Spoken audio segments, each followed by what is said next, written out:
So we are starting with the second class, second lesson. So we are going to talk about the Lorentz model.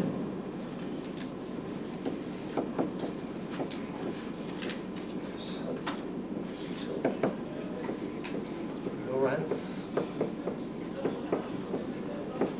model. Okay, so what are the objectives of this class?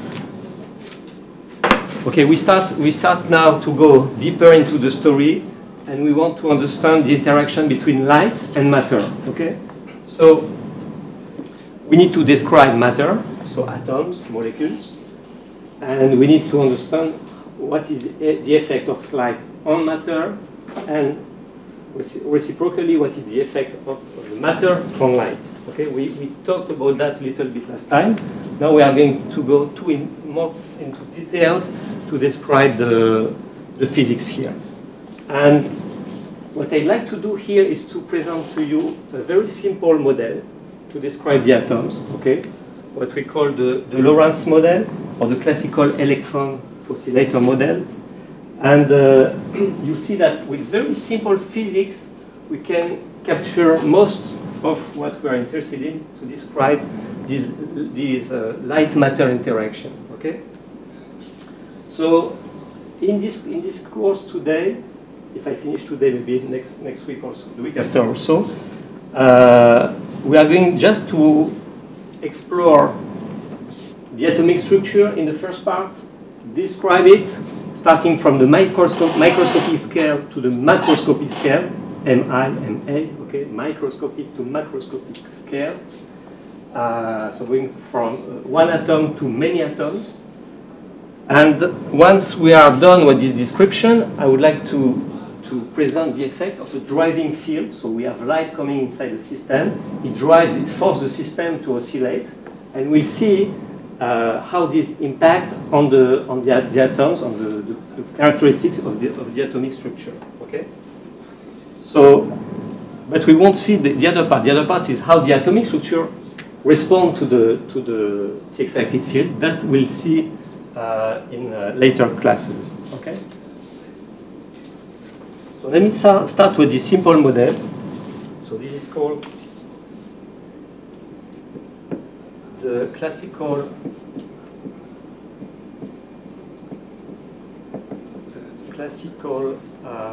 electron oscillator model.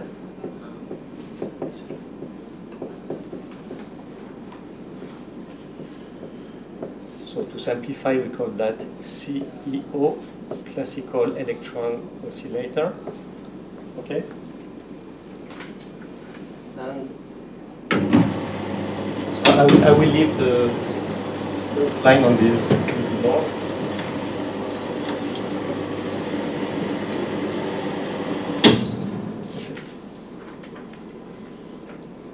So the simple description of an atom is what? Typically you have a nucleus, which is the heavy part of the atom, okay? Let's suppose that this is fixed. And around the atom, you have electrons turning around, okay? So we have, usually it is described in terms of a cloud around the nucleus, okay? And these electrons move around, but they are barycenter if there is no excitation. The barycenter is typically the same as the barycenter of the nucleus. Okay, so you can simply describe the structure like that. You have the nucleus with the positive charge. Okay, and around the nucleus you have the electron turning around. Okay, orbiting around the nucleus. Okay, now you may excite this system. That means that you may displace the barycenter of this cloud of electrons away from the center here, and then you create a dipole. Okay, so typically, if you exert some force, or if there is any oscillation in the system, you have it's supposed to be a circle, but you have a deformation of the electron cloud. Okay. And typically there is a displacement. Here will be the the minus center of mass, okay, or center of position of the electron. Okay, so you actually create a dipole which you can simplify by this picture, plus and minus. Okay. Okay, and the distance between the two is x.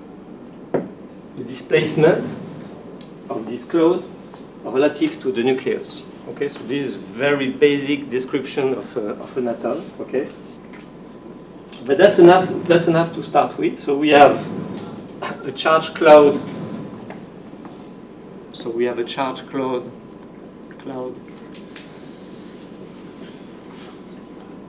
with charge E minus, or I call this minus E. Okay. Displacement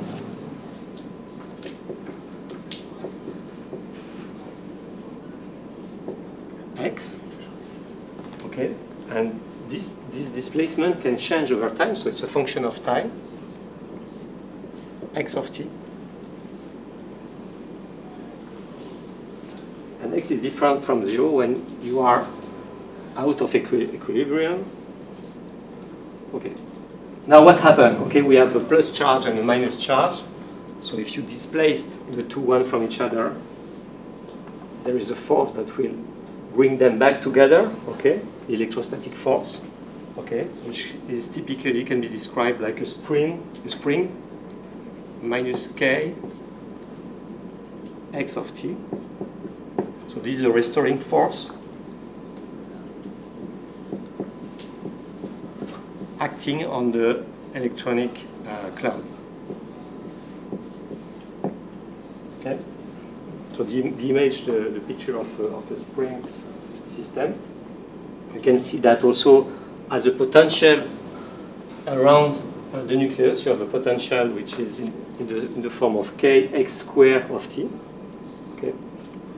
Or like a mass which is attached by a spring to the plus charge and oscillate around it. Okay, so that's the system when you leave it by itself. Okay. Now you can also apply an external force on the atom. Okay. So yes, the waves is important.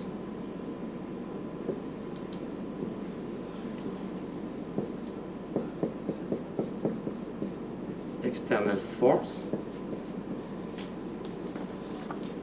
Okay, so if we have the field, if you apply the field E of t, okay, so the force will be on the electron minus E times E of t, where E is the field, external field.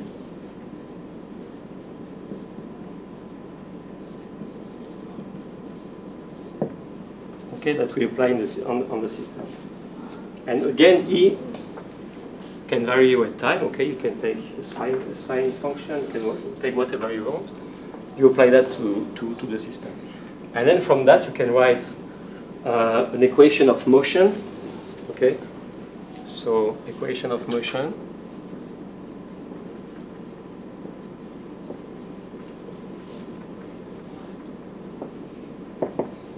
So how would you write that? Simple mechanics. Newton equation. Yeah, Newton, yeah. So it's the acceleration on x times the mass. So if the electrons are charge E and mass m. Okay, so we have m d2x over dt squared, sorry, equal to, so there is the restoring force here, minus k x of t, and you have the external force, minus E times the field E of t, like that, okay? So you can put it in a different form, you can write it like that, m d2x over dt2 plus kx of t equal external force E times the field. Okay. And if you define the m here, so you have k over m minus E over m, like that, okay?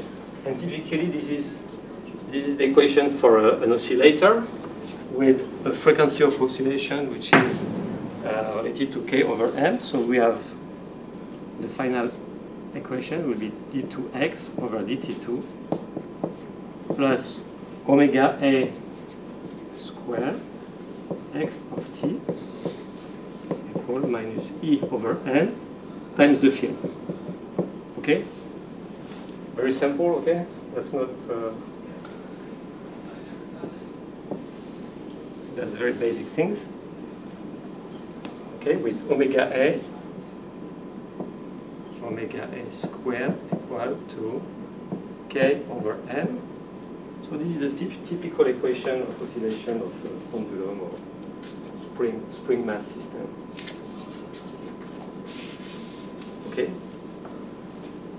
So you can guess what would be the analogy with the real atom. So this is the mechanic description of the atom. But for a real atom, what would be omega a?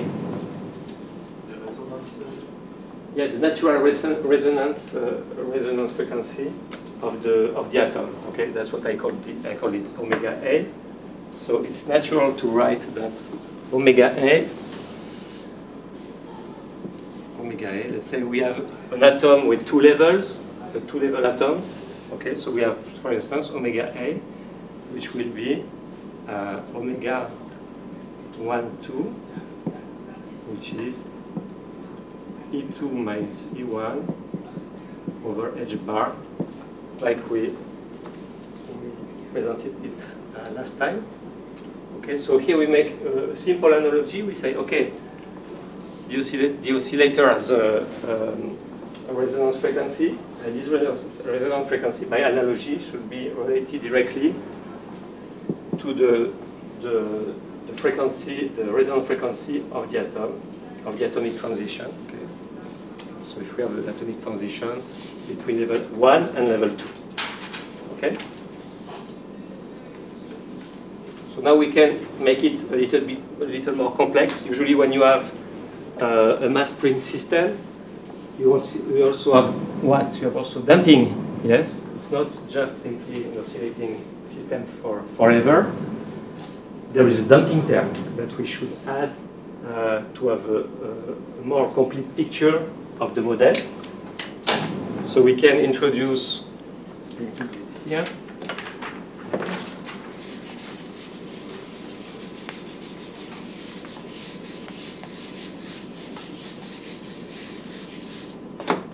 So introducing damping.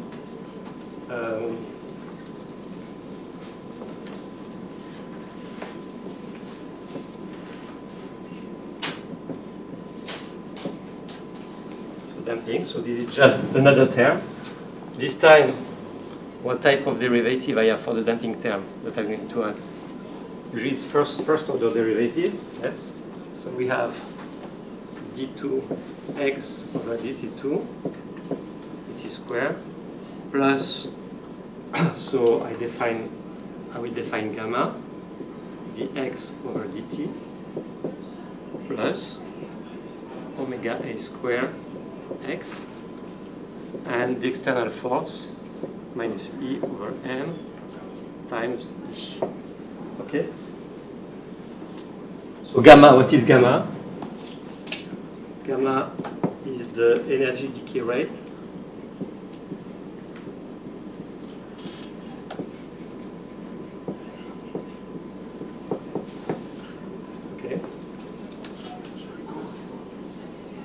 This is a way to present it. You can look also in the time domain. In the time domain, you can consider the decay time of the system. So it's 1 over gamma. So tau, which is 1 over gamma, is the the energy decay rate.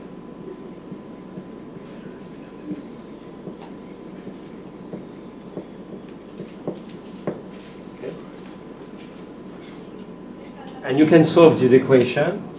You can solve the homogeneous equation if you don't have a forcing term here. So solving the equation, we get solving the homogeneous equation.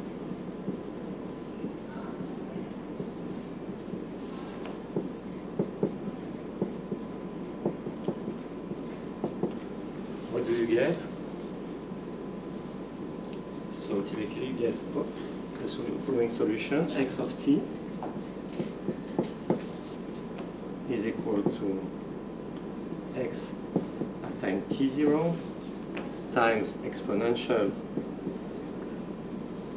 so the damping term, exponential minus gamma over 2 times t minus t0.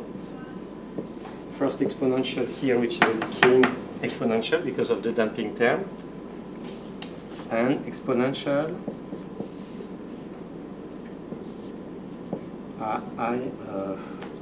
minus I omega a prime, I'm going to explain that, t minus t0. So we have an oscillatory term here and a damping term here. Okay, so typically you have this type of diagram. If you look at x of t, you have some oscillating function like that. Okay, and this decreases exponentially. The amplitude of the oscillation decreases exponentially. So what is omega a prime here? So because you solve the equation with the damping term, there is a correcting factor to the resonance frequency. Omega a prime is equal to the square root of omega a square minus gamma over 2 squared. Okay? So this is the true resonance frequency.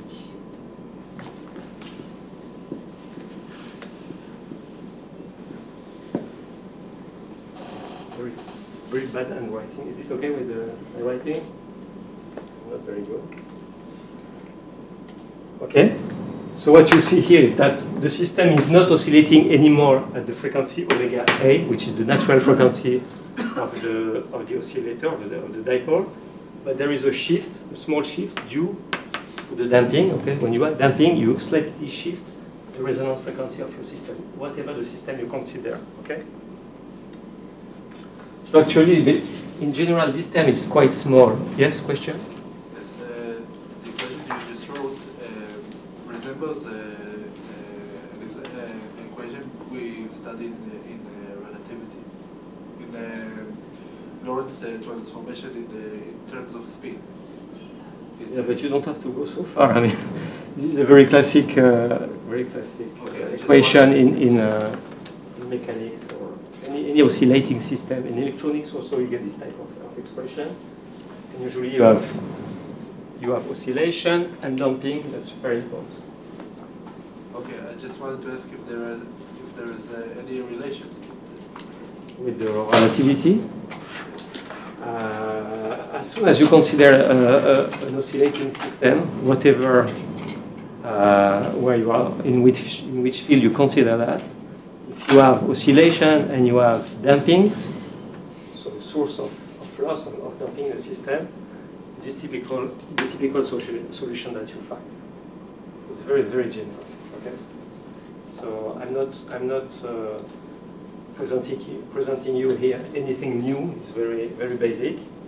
And so this is interesting, by the way, to notice the fact that you have a shifted frequency. In general, omega a prime is very close to omega a, and we will check it in a numerical application, we'll check that this assumption is good, okay? So I will, in the rest, I will remove the prime, but at some point we will check if there is a difference or not, okay? So I'm talking about damping here. If we are talking about atoms, what type of damping you can expect? Damping means the energy of the system is released somewhere else, okay? So what type of damping can you imagine? Photons being released from the Yeah, you can. The atom can emit a photon, okay? So the radiation emitted by the atomic oscillator is a source of damping. It's losing its energy. That's one aspect. But you can have also non-radiative damping. Okay, that means that the atom will couple to something else. It can be, for instance, what we call phonon, which are a vibration of the structure around the atom. So it can couple to another type of mode and release this energy without photons, without radiation. So it's a non-radiative damping. So you can write gamma. You can write, in general, we write gamma like that. I put it here. I want to be organized.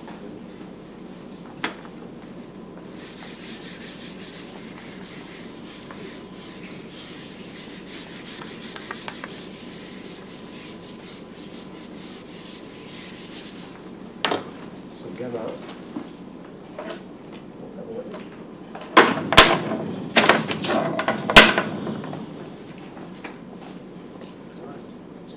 So gamma here, gamma can be described by two terms, a radiative term plus a non-radiative term. Okay?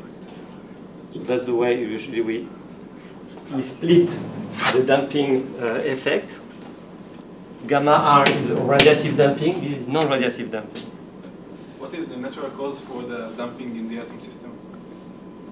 So that's what we are saying. So the first cause is that the atom is transforming its energy of oscillation into a photon, so it radiates, okay, like a dipole. You know, an oscillating dipole will radiate a field around him, okay. So this is the first source of damping, of loss of energy. We are talking here about a loss of energy, okay. But in classical mechanics, we know we can speak about friction, but what's the cause here to give energy? In classical mechanics, we have friction, so you can speak about. Right. So friction will be related to this term here. Okay. What you cannot describe in classical mechanics is radiative damping, which is the fact that the dipole. So if you consider the electrostatic field around the dipole emits a field by the fact that you have charges oscillating next to each other. So it creates a field, an electromagnetic field, electrostatic field, okay, that radiates around it. Typically, I mean, I'm sure you know this picture. You have the dipole, and you have like emission like that. Okay, so this is really the radiative emission generated by the dipole. I'm sure you did the exercise already where you calculate the field far from the dipole, and you that will be done probably. It will be discussed in the exercise class, not this week, next week, not next week because it's selection day, so the week after. Okay. So this is the radiation emitted by the dipole, and the rest will be non-radiative. So it's very important to understand that. Okay. Here I'm talking about loss of energy, transfer of energy from the atom to somewhere else, either to photons or to other atoms, or vibration around the atom. Okay. Because we are going to describe another type of energy decay which is not related to this gamma here. Okay. So I'm not going to demonstrate it here, but the expression for the radiative, so radiative damping,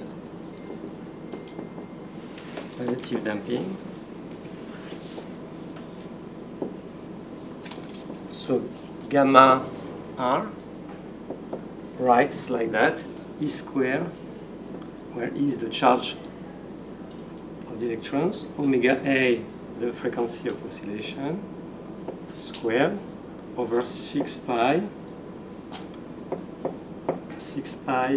epsilon electric constant, m the mass, and c squared the speed of light squared. Okay, so this expression, it will be redemonstrated in class in 2 or 3 weeks, okay, related to this chapter. So this is calculated from the Maxwell equation directly. Okay, and we have, I mean, do we have to give you all the parameters? E here is the electric charge, so this is 1.6 10 to the power minus 19 coulomb. The mass of the electron is 9.1 10 to the power minus 31 kilogram. Speed of light 3 10 to the power 8 meter per second. What do we have? The dielectric permittivity here, epsilon. Dielectric permittivity,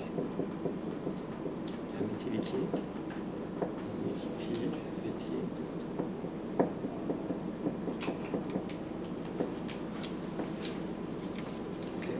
So in vacuum, you know, in vacuum it's called epsilon 0,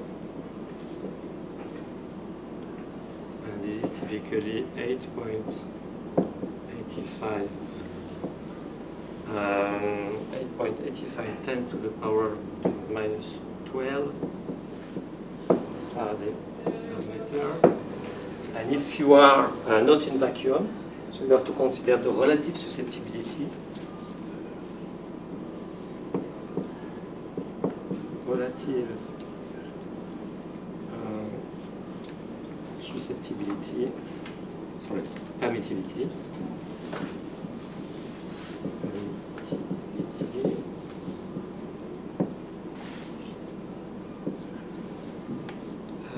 Which is epsilon r. What is the units of F? Faraday by diameter. Epsilon r. So epsilon r is typically epsilon over epsilon 0. Okay. So for instance, in air it's 1.0006, almost 1. Okay, and then we'll discuss also about other parameters from here. So what do we learn from this expression? I just put this expression not to learn it by heart, but just to understand what's going on here. So what is most important here, you see that the radiative damping, so the radiation will increase with the square of the frequency of the resonance, okay? So it increases really fast when you go to high frequencies.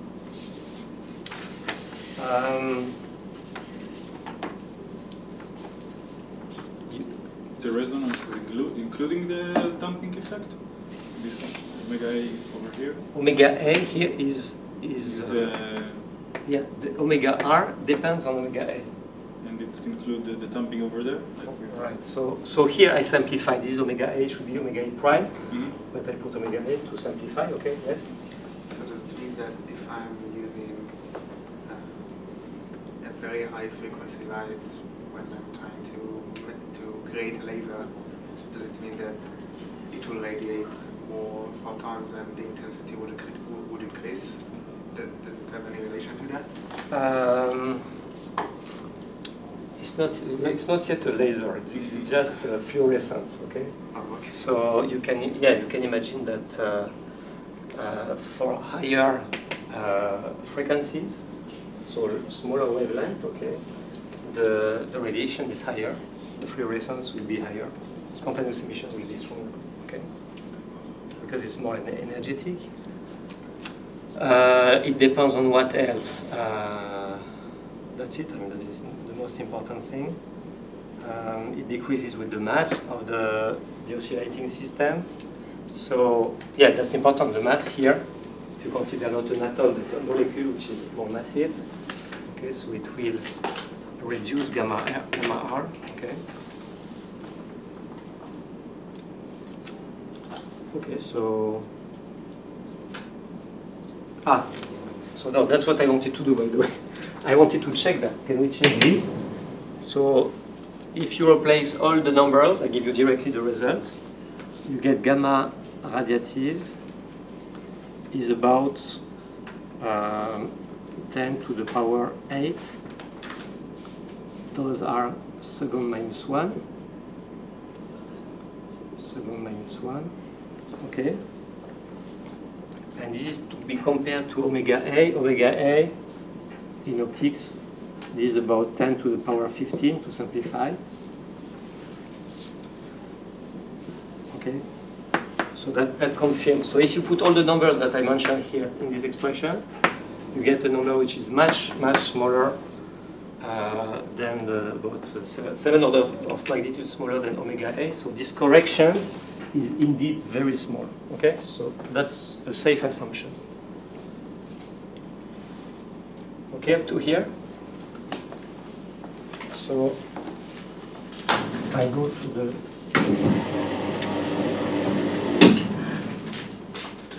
now.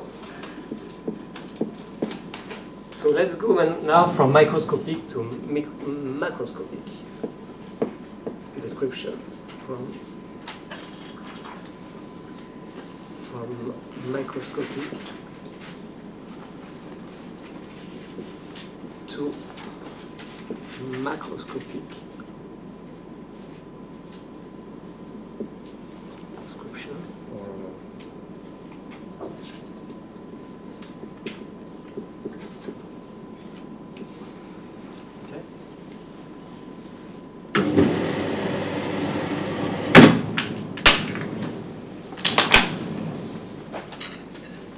Is that okay to work like that, to write on the lower board? And I leave the outline stuff there?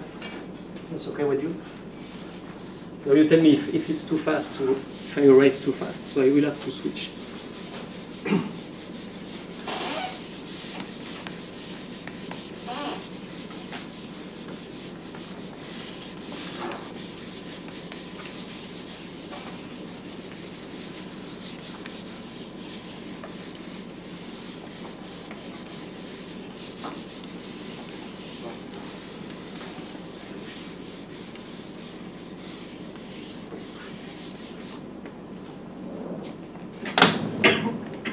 So first step, step 1.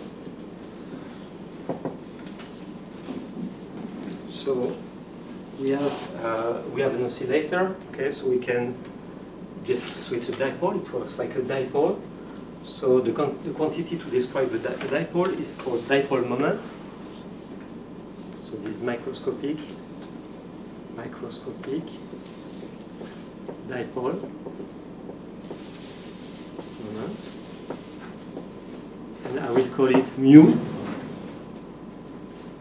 So typically mu is equal to the charge times the displacement. Okay, so it's minus E times x of t. Okay, so that's the dipole moment. So typically when you have this atom oscillating, it will give you, you can describe it like that. I mean, you have a dipole, and there will be a direction of oscillation like that. Okay, this is what I call x. Okay, this will be my direction of oscillation for my atom. Okay, and the amplitude of the oscillation gives you, I mean, mu. The dipole moment measures actually the amplitude of oscillation. Okay. Now step 2.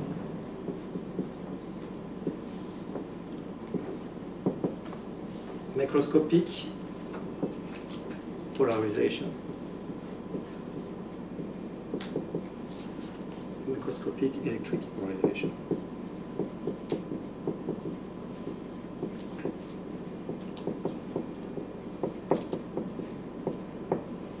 Okay, all this, I'm talking here about electric field. You could transpose that also to magnetic field and describe the magnetic dipole moment, the microscopic magnetic polarization. It's the same, okay? But let's keep the electric field. This is more usual. So we want to go from one atom now to a number, to large scale, to larger scale where we have many atoms together. Okay, so what do you expect to have? You will have not only one like that, but you have many.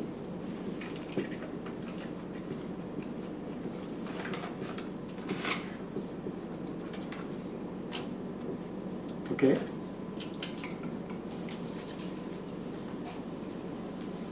So here you can define microscopic electric polarization by unit volume at a given point and at a given time.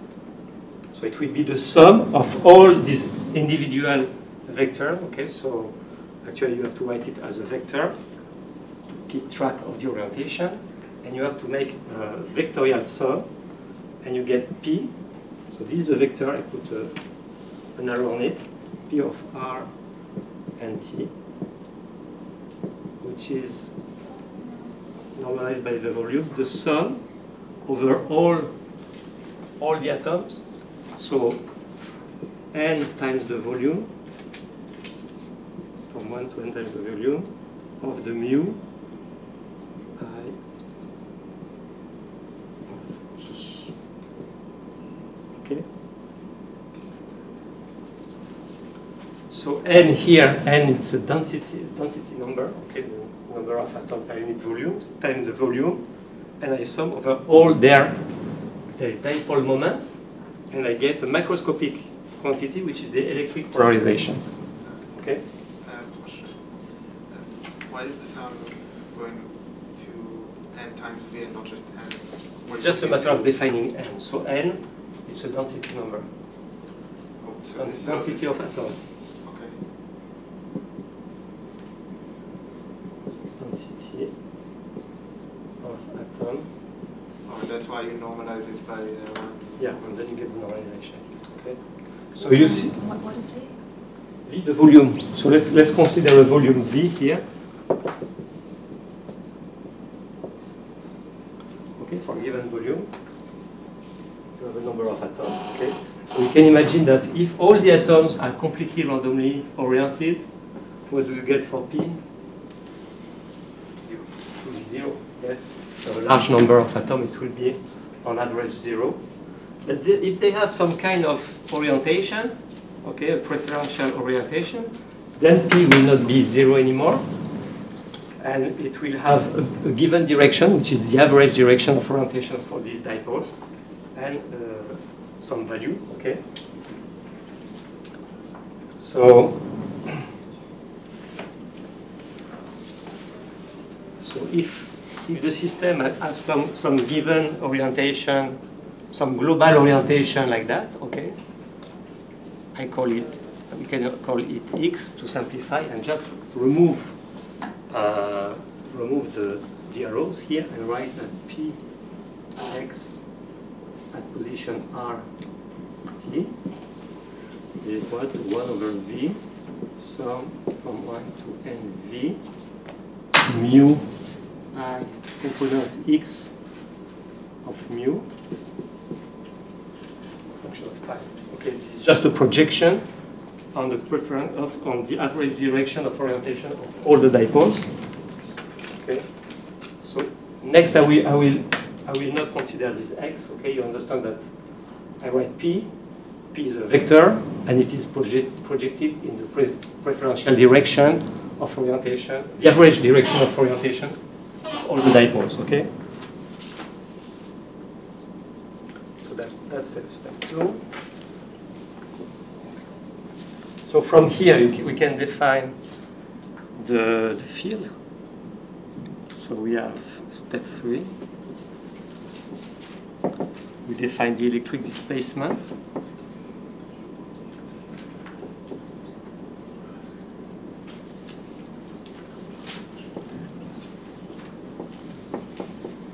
Field. Okay, this is called D, if you remember. So D is equal to typically epsilon E, which can be written epsilon 0 times 1. Let's write it like that. Sorry. Epsilon 0 times E plus the polarization, the electric polarization P. Okay, so by definition, this is the dielectric displacement field. So all these fields are related: displacement, electric field, and polarization by this expression. Okay, the same for the magnetic field. You can write exactly the same. Okay, and then now you are on a macroscopic scale, and you can use the Maxwell equation to describe exactly the evolution of the field inside the system. Okay, so step 4.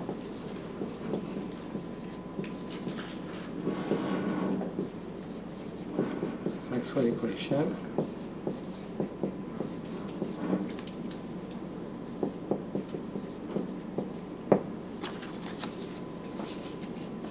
And you are familiar with the Maxwell equation, I guess, yes? Okay, so what I want to show you here is how we go from microscopic to macroscopic. So from this very simple description, we know how to calculate x of t as a function of time because we have the equation that we discussed before. We describe each dipole by its moment, dipole moment, okay? We take a large number of them and we define an average quantity which is dielectric polarization, okay? Now we have a quantity which is directly related to E and D, okay? And now we can express the field which is generated actually by this cloud of atoms, this cloud of dipoles. We have the field, and we can apply the Maxwell equation. Okay, I don't want to write them, it's okay. I'm not going to use them, so I don't write them, but just for you to see how we progress from microscopic to macroscopic. Okay?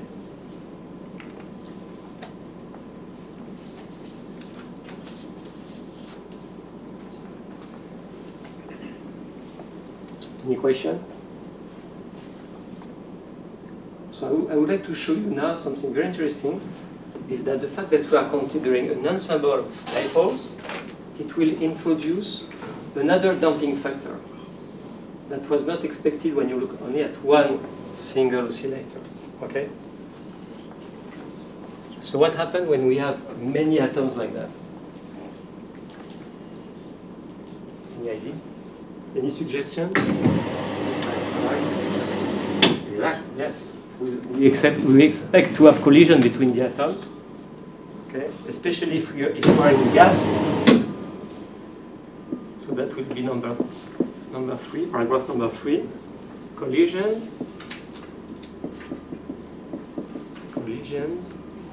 and the consequence of this collision will be dephasing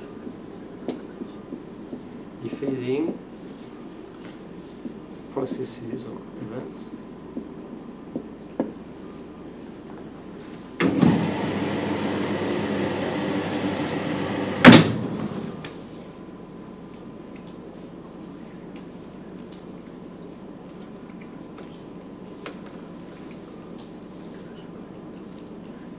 So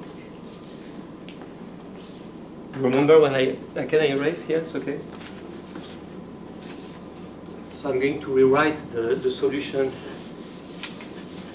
for the dipole moment for one atom.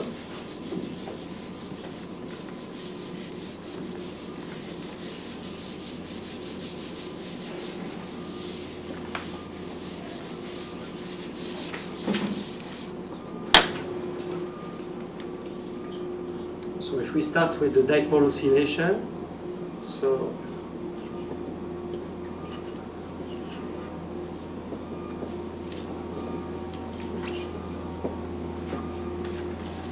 I rewrite the equation that we wrote for x. I write it for mu.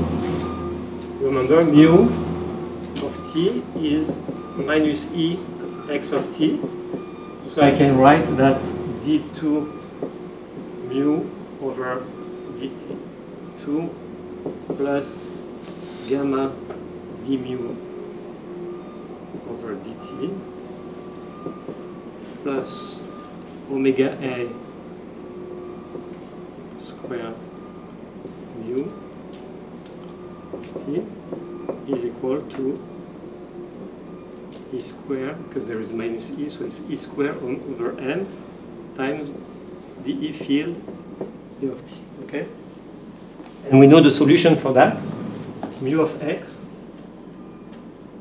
mu of t is equal to some initial value, mu of x, no, mu 0, I forgot the x, mu 0, exponential, so the damping term, exponential minus gamma over 2 t minus t0 times exponential the oscillation term I omega a t minus t0, okay? And before closing here, so this is for one dipole, okay? If I take another one, it will have also the same expression. If I consider them in the same direction, another one will have also its own contribution, its own dipole moment, but there will be a phase difference between them, okay? So for each of them, we'll introduce a phase term, okay, because they oscillate. This one oscillates like that, the other one at the same frequency, but they don't start at the same time, okay? So they have a phase difference. So each one will have a different phase term here. What counts always is the, sorry, it's I. What counts always is the phase difference between them, okay?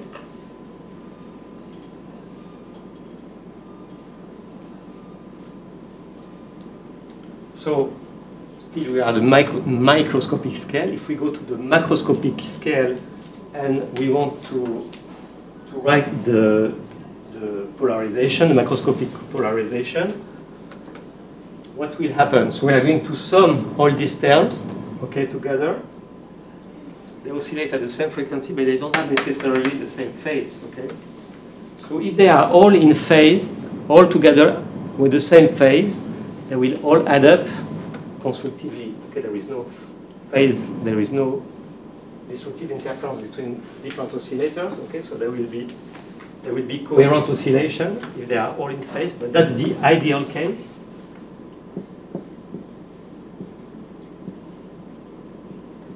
Okay, that's the dream. So everyone oscillating together. Okay, and then you get coherent oscillation.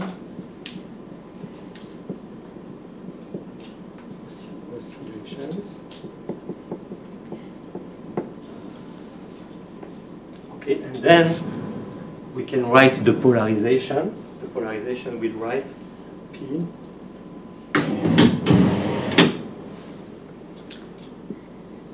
of t will be equal to, so if we have n times v number of dipoles, okay, so they will all add together if they have the same phase. So it will be n times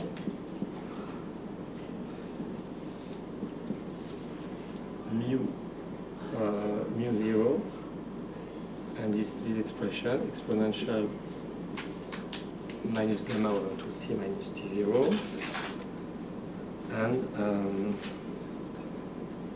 the same phase with exponential, also the same term as here. Okay, but that would be the ideal case, but not ideal. I mean just perfection. Everyone oscillating together at the same with the same phase, same frequency and same phase. Okay. What happens as soon as you have a collision inside the system? So one atom collides with another one, or it hits the wall of the system, for instance. It's not coherent anymore. It's not coherent anymore. It's not coherent? So what does it mean? Became a bit random motion, I think. You change the direction, okay, that's one thing, okay, but what you do is that you introduce a phase shift when you do that. So what is the physics? Just to try to understand what is the physics. Let's say you have one atom oscillating at omega A, the second atom is also oscillating at the same frequency, okay? Then they come together, they will interact with each other, that's the collision, by the way. That's interaction between the two, they will couple with each other. And you know that when you bring two oscillators at the same frequency, there's a shift in frequency. There's a splitting actually.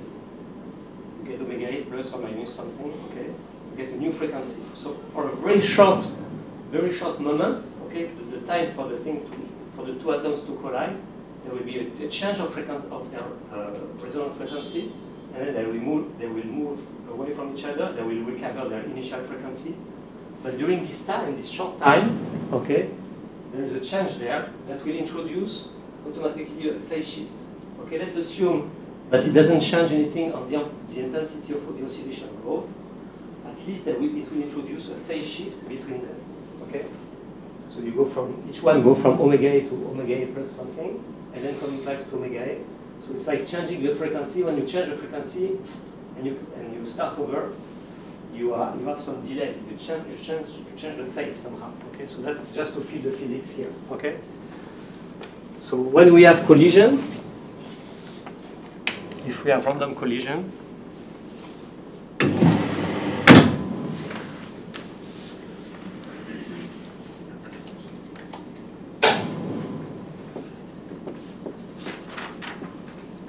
and I put collision with the quote marks.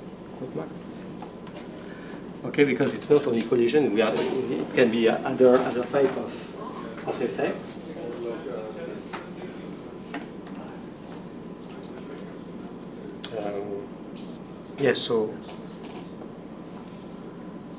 So in gas, for instance, so in gas is easy. Okay, you have a Brownian motion of the atoms, and they will collide or they will hit the cavity around them. But what happens in solid? In solid, you have the atoms. Usually, they are in a host medium. Okay, so they are surrounded by other atoms. Okay, and what can happen is actually that there is a coupling between the oscillation of your atom inside the solid, coupling with some phonons or other oscillation of the full structure. Okay, so there will be a slight shift in frequency that will induce also some phase shift in the oscillation of the atoms. Okay, so let's make a very simple case. So let's take 3 atoms. Okay, let's look at 3 atoms. They oscillate together at the beginning, and then you start to have dephasing. Okay, I'm trying. This is something I would like to draw nicely, but it's not obvious. So let's say this is atom number 1, atom number 2, atom number 3 here. Okay. So we are going to draw the oscillation this versus time. Okay, and we see the sum of them. Okay, which will be okay,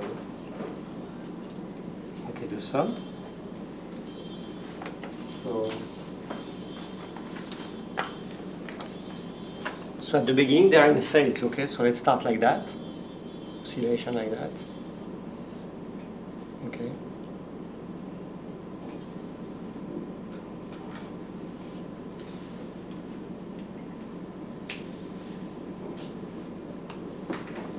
Okay, if you sum all these signals together, you get 3 times the signal itself. So you get a big oscillation. Let's assume it's. I have to be very good here, otherwise it will be a mess. Okay, so let's assume this is 3 times the other. Okay.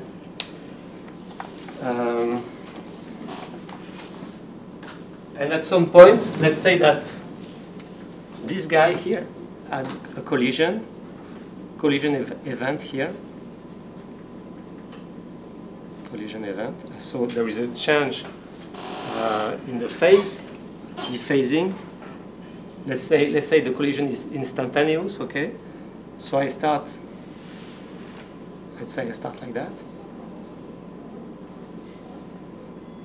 Okay, this one continue normally. This one also. Okay, so you see that now if I sum the 3 of them here, I have a reduced intensity. Yes? Because the amplitude is different here, so yeah, I will have something smaller here. much smaller. Okay. Then let's say we have a collision here, occurring here. Collision. So this guy, let's say, will go like that. Will be dephased, so it will. And this one is not. Okay. So you have. Okay, it's very hard to draw. I'm sorry. I will show you on the screen. But you understand that here, you lose again amplitude of the intensity because of the shift between the three signals. Okay, so this time again you get something smaller. Sometimes you can have an increase again, sometimes a decrease. Okay, but the sum will not be constant because of this small shift between the sine waves, the oscillation. Okay. So after a while, what you see here, it will be some decreasing signal like that. And then if you have other, and then you'll see that really that the thing will decrease each time you have a new collision. Okay? So you see that the total amplitude of the polarization here has another reason to decrease over time. Okay? This is not due to damping, not to radiation, non-radiative damping. This is completely different process. It is due to collision between the atoms. Okay. There is a much simpler way to describe that. I don't know if you know this approach. It's called the random phasor sum. That would be much more easier for me.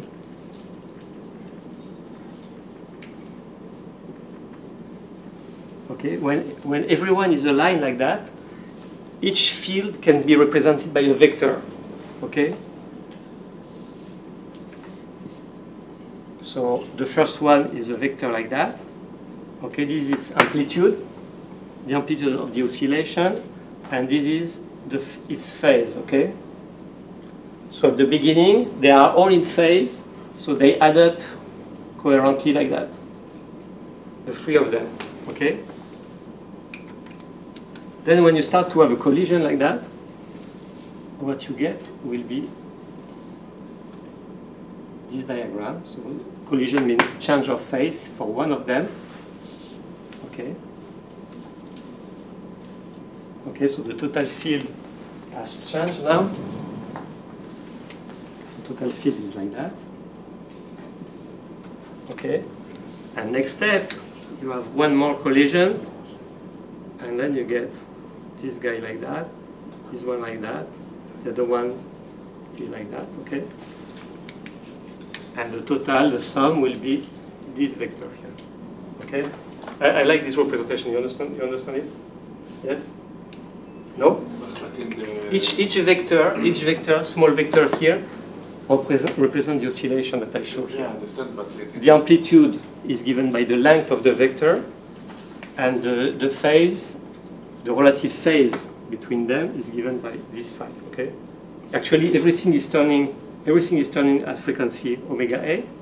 Okay, but if you look with the stromboscope, you can fix that frequency, and you see only the phase difference between the different contributions. Okay, so yes. Question? It's okay. So if I better like that. It's much easier to do that. But you understand that as you increase the number of collisions, you increase the dephasing between the different waves, the different oscillations. Okay, and the sum, after some while, the sum will be completely random. I mean, you add up things, plus minus. At the end, you go to zero. Okay. So starting from a system which is completely coherent, okay, you end up with a system which is completely incoherent, and the sum is incoherent, and you get the polarization that goes to zero. Yes? So if there is no more collisions, it will keep yes, without sure, damping. sure. But imagine we are in a gas. There are hundreds of millions of atoms inside the box. Okay, and they must meet sometime with each other, and they must collide with each other. Okay, And especially if we increase the pressure inside the system, you will increase the number of collisions there. Okay.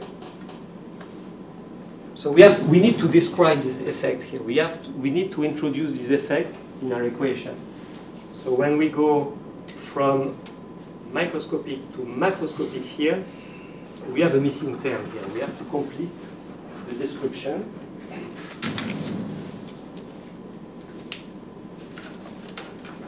And this time it's called the dephasing time. So I'm going to write it here. So instead of gamma here, we have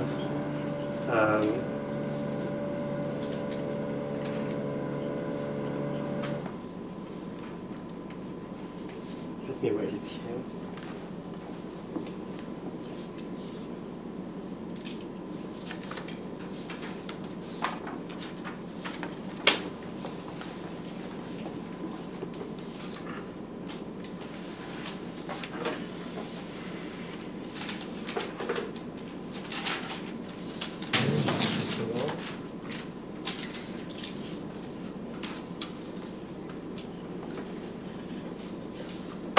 Confused with those.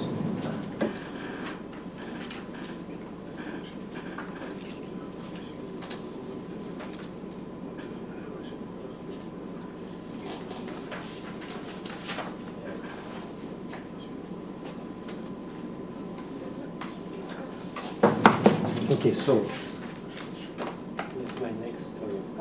Can I erase the drawing here? At least this one.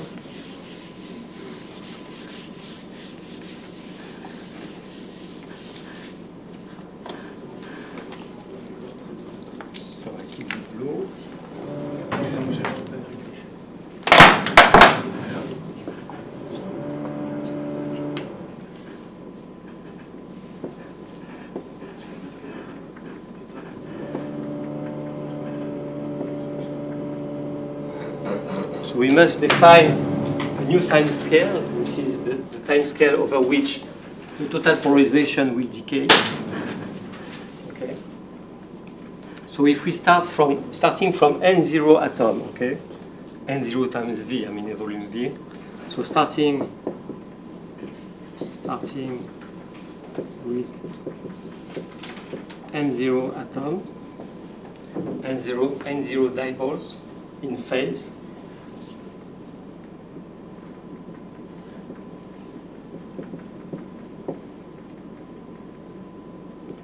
So after time t, we'll have n of t dipole in phase.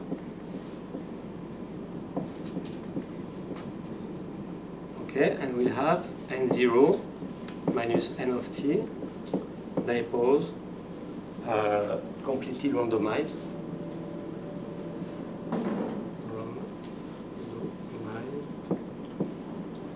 Okay. So if the collision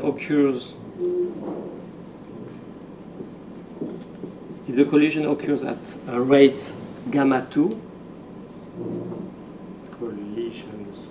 collisions occur at rate gamma 2, which is 1 over T2, okay? So we can write that dn over dt, the rate at which the number of dipoles in phase decreases with time, dn over dt is equal to minus gamma 2 n of t. Okay? So this describes actually an exponential decay over time. N of t will be equal to n0 exponential minus t0 over t2. Okay? So T2 is called the dephasing time or the collision time.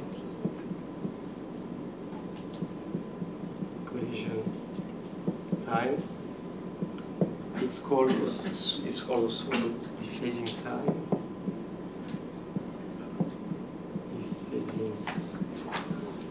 time. For non-broadening, there are many names, but the meaning of T2 is the typical time between two collisions. So that's the mean time, the average time, the mean time between two collisions.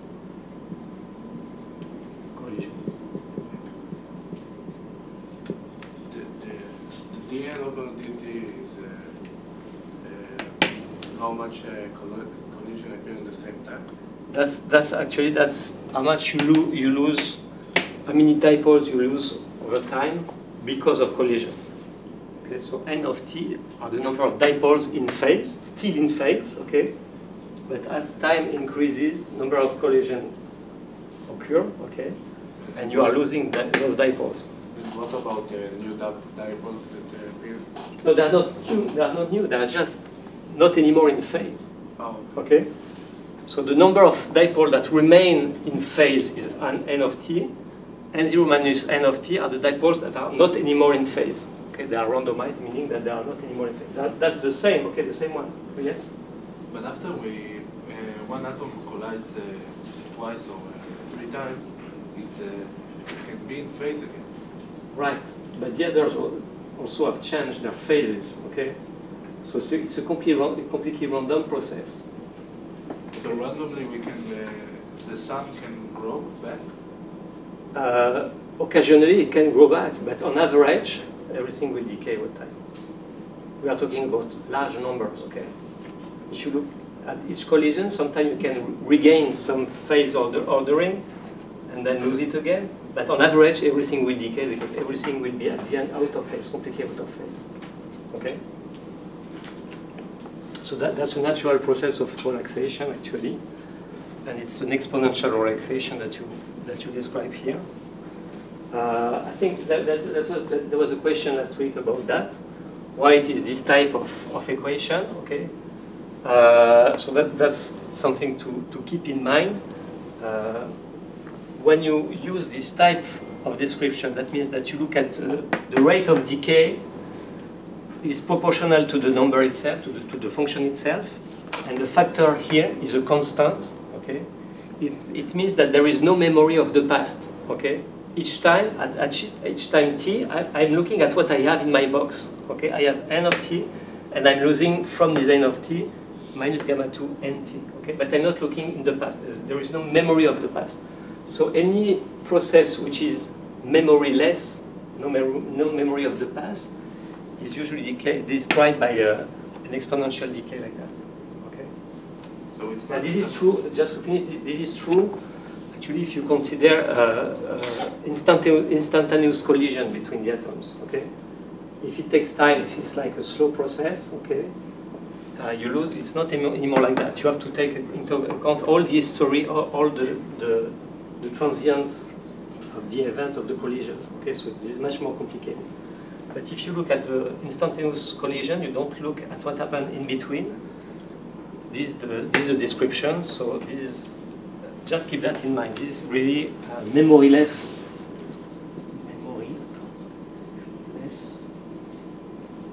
process. Okay, which means that this term here, this term is a constant. Yes. I have a bit of a problem understanding the n of t. We just considered the mean collision rate, but we didn't really consider how much does it does each of these collisions dephases each atom. I'm assuming it's different intervals. I'm assuming it dephases it differently with each collision. So, and there's no, we didn't write it anywhere. Doesn't it affect it a bit? What do you mean?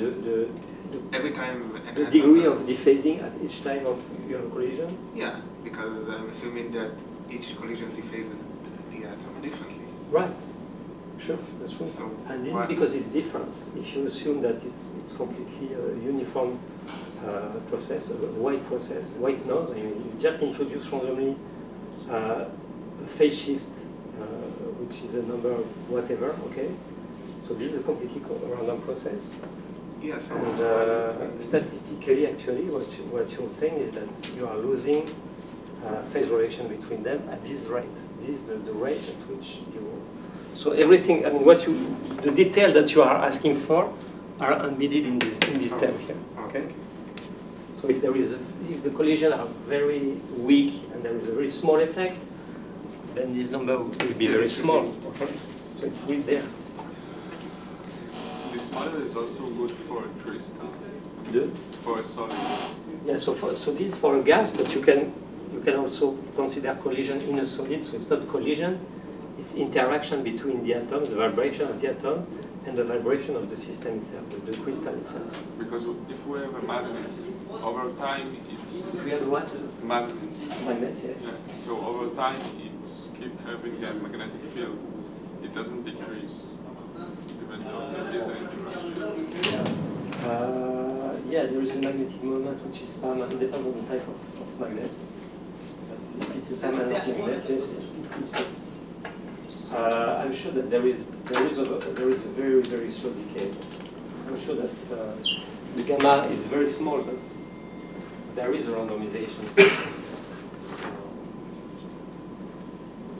I'm not very familiar with the magnetic system, but I'm sure it's exactly the same process on a different scale. Okay. So now I leave it. I left it blank here. So if I replace here. If I put here the expression, so I wish I had some red. So what do I have here? So what is the factor that multiplies t minus t0? It's not anymore minus gamma over 2, but it will be minus gamma over 2 plus 1 over t2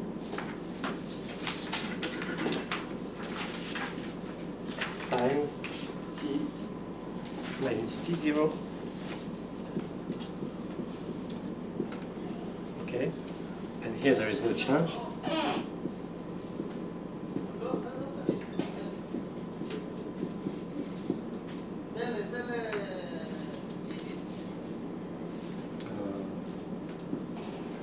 Whatever the phase. Okay, so you see that the damping now is different. Damping is not anymore due to the gamma contribution, the radiative and non-radiative contribution. There is another term, 1 over T2, which is also important when you consider the macroscopic quantity of the polarization here. Okay? You notice that there is a factor 2 here. Nobody asked about that. Why there is a 2 here? So in terms of gamma, it will be gamma over 2 plus gamma 2, okay? Why this one is gamma over 2? This is because I defined it before and I insisted on that. It was defined as the energy decay rate. Okay, so it's not the amplitude, the energy, intensity if you want, okay? So that's the reason that for the amplitude is only over 2. Okay, this one is defined naturally here. So T2 is for amplitude and gamma has been defined for energy, so that's the reason for the factor 2. It's just a matter of definition. You can change the definition. That's no problem. Okay, any question? How can we determine the T2? How can we determine the rate of the... So we are going to discuss that. I will suggest an experiment to do that. Okay? The way to do that would be to put everyone in phase. Okay? And then you measure the radiation of your system, and you see that the radiation will decrease over time. Okay, the radiation here, the oscillation. Okay, the oscillation of the system will decrease because of this factor. So now the question is, what is the ratio between this and that? Okay, the gamma over 2 compared to the 1 over T2. Usually, the dominant term is this term here. The 1 over T2 dominates the decay. So the decay here is much faster due to the collision than due to the radiation, to the radiative and non-radiative damping. Okay. So in general, 1 over T2 is much larger than gamma over 2.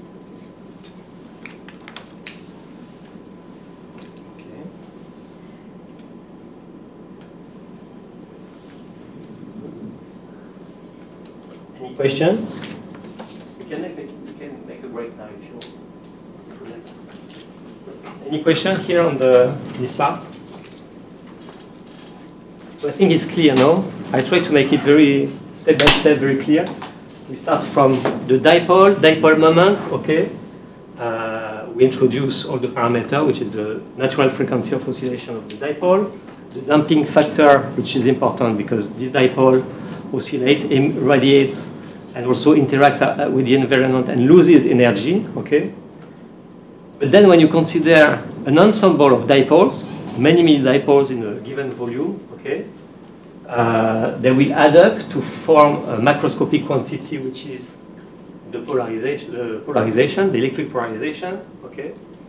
Now if you write the equation for the polarization, you discover that you have a new damping factor, which is not due to a loss of energy. There is no loss of energy here. It's just an interference process. We are losing the constructive interference between all these dipoles because they dephase, their phases are scrambled, they are randomly, they lose their coherence, and because of that, this quantity will decay. So the macroscopic quantity decays not because of loss of energy, but just because of the phasing effect and collision in the system. I think that's it's a neat picture. It's clear, and from that we can now go to the next step, which will be to drive the system with an external field and see how it will react to this excitation, to the external excitation at a given frequency omega, which can be different from omega A. Okay, so until now we solved the problem without this term. Okay, now we are going to put it back with the frequency, which is the force frequency omega, and we'll see what happens.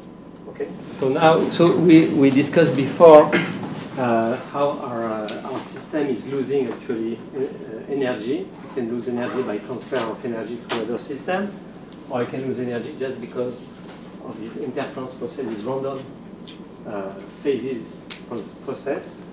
And we want to give him back the energy that is losing somehow, yes? We would like to help him to survive, not to decay so rapidly, okay? So to do that, we need to come with some external field to force the system to be again in phase together, to be able to re-emit coherently, and to give a strong polarization. Okay, so if we want to have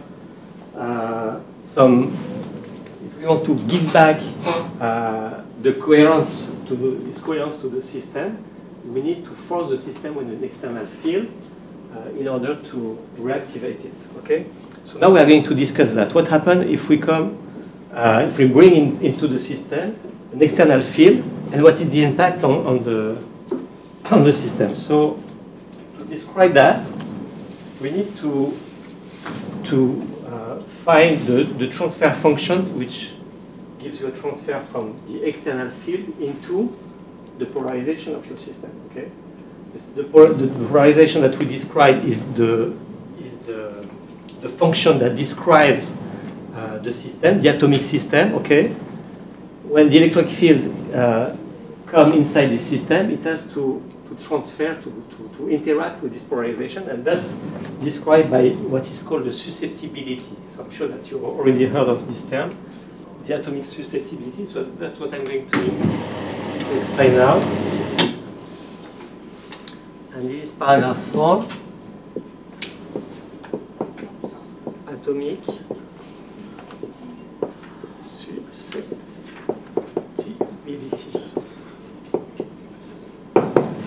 Susceptibility, how much the system will be susceptible or will react to an external excitation. Okay?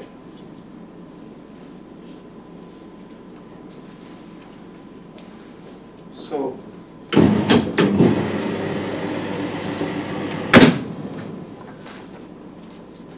the full equation that I wrote before is quite complex in itself, okay, because it has forcing term now, so we cannot solve anymore the homogeneous equation, but we are going to solve the steady state response, okay? So let's start with the steady state state response to an external excitation.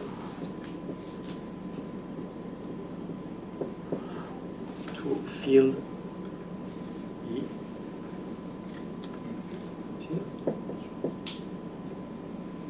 Okay. So let's assume that E of t is so that's a real field which I can write as the real part of a complex field E exponential I omega t. Okay. Nobody asked me why I'm using this letter. Now you understand why I want to make a difference between the real field here and the complex field, the complex amplitude of the field E. Okay. And E actually is the phasor that I showed you before. So that's the complex field. Complex field amplitude.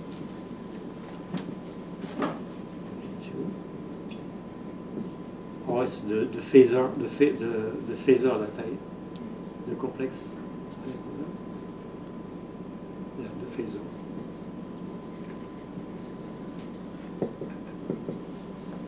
That's the arrow that I showed in the complex plane before. Okay.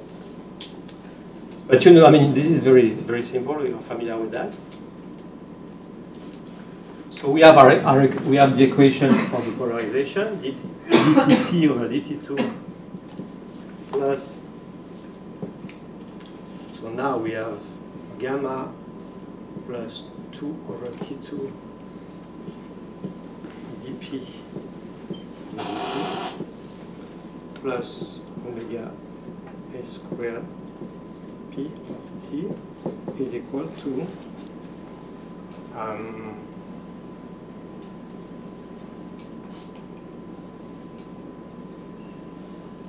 why do we have a minus here?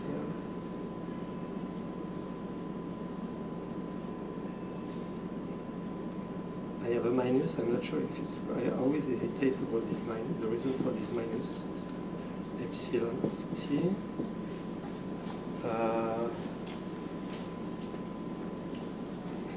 If you want to check if it's correct, because it's e, it's minus e time mu. So it was e2 over n. No, there was no minus before. In the equation for the dipole moment. No, so I don't think there is a minus here. There is no minus here. I know I have a mistake here already. Okay. Okay. So we assume here. So here we are considering a field at frequency omega. Okay. Nothing to do with omega A. Omega is the external. The frequency of the external signal, okay? And we are forcing the system, so if I force the system will oscillate also at that frequency. Okay, I'm forcing the oscillation. And so by consequence, the polarization P of t, okay, should be also an oscillating function at frequency omega.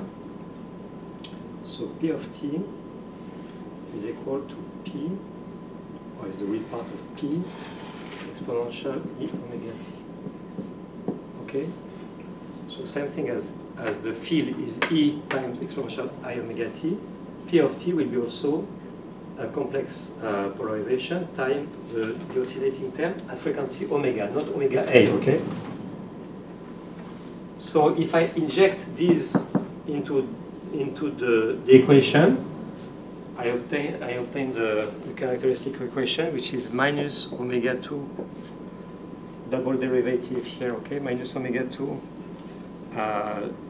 plus I omega times omega plus gamma plus 2 over t2 plus omega a squared times p is equal to n e squared over m times E. Okay. That's when you want to solve the steady state response here. Means that I consider the system oscillating at frequency omega. Okay, at one particular frequency omega. Okay, there is no transient. Okay, and from that I recover the transfer function. And you see that there is a relation between P and E.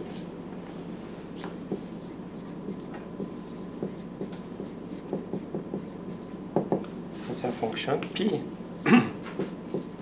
P is equal to epsilon 0 chi, this is chi, okay, times E, okay, with chi of omega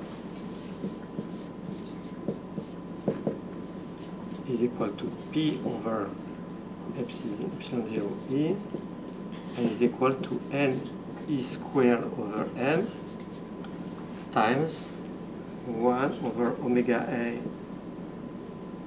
square minus omega square plus I omega gamma plus 2 over T2. Okay? So that's my transfer function. So this is called the electric susceptibility. Electric susceptibility. Okay, so it tells you actually how much the system will respond to a given excitation. If K is very small, that means that the system doesn't feel the incident field, the exciting field. If it's big, it will have a strong impact on the polarization of the system. Okay? Actually, in general, those quantities are vectors. This is a tensor. Okay, so this is much more general than simply writing things like that. But to start with, let's write it like that. Let's consider a system which is isotropic, an isotropic medium, and let's consider scalar functions. Okay? So then you can write the displacement D, as we wrote it before.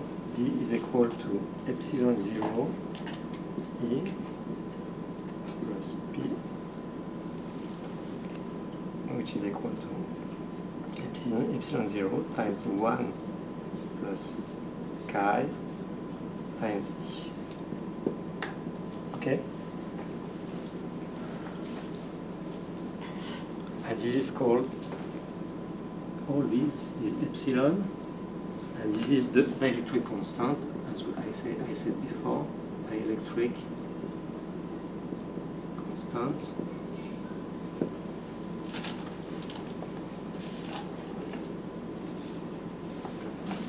It's constant, okay. I put it with the E, it's constant, so it's constant. Okay. Okay,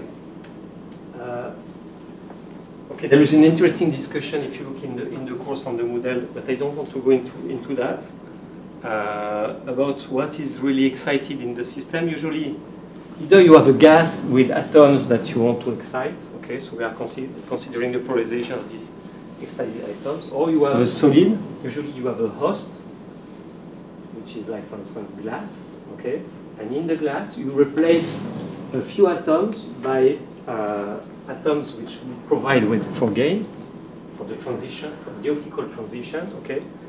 And so you have to redefine this term. But I don't have to go into this detail, and I want to skip that to make things simple. If you want, you can have a look there. Okay, and from here, from this expression here, I would like to simplify a little bit this expression to get something simpler. And for that, we use what is called the resonance approximation. Maybe you have heard of that already. Resonance approximation.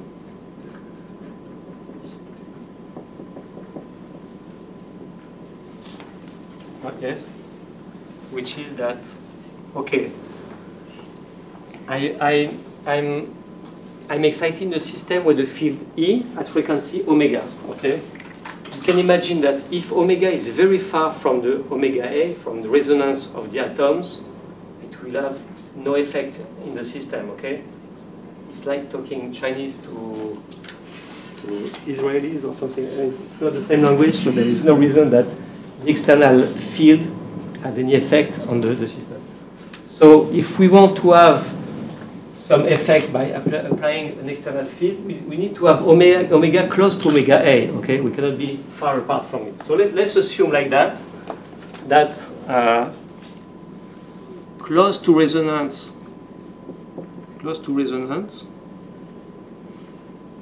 which means that omega is close to omega A, the atomic resonance of the system. We have some effect, and that far from resonance, we assume that chi here will be 0. So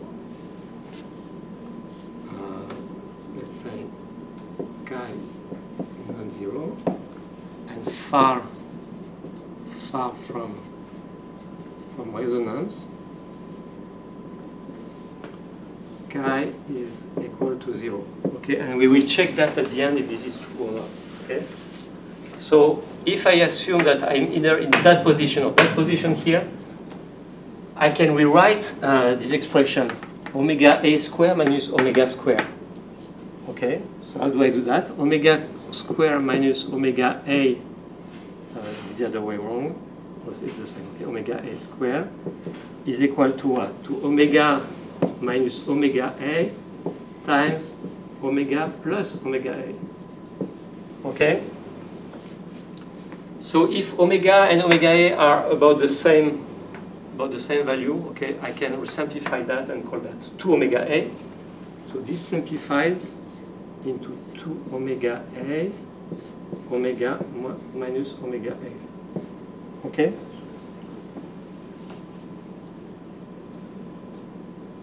So this is called the resonance approximation, and that will simplify the expression for chi of omega here. And actually, I will write on the other board.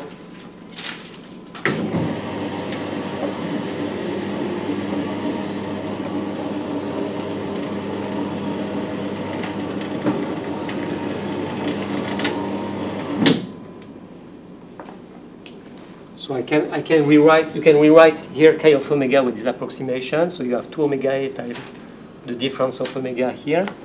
Okay, you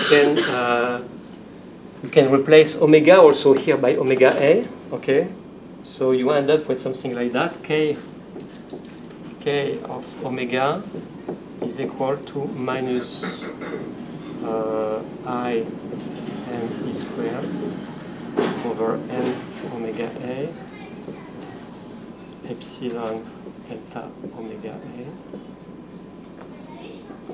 is 1 over 1 plus 2i omega minus omega A over delta omega A.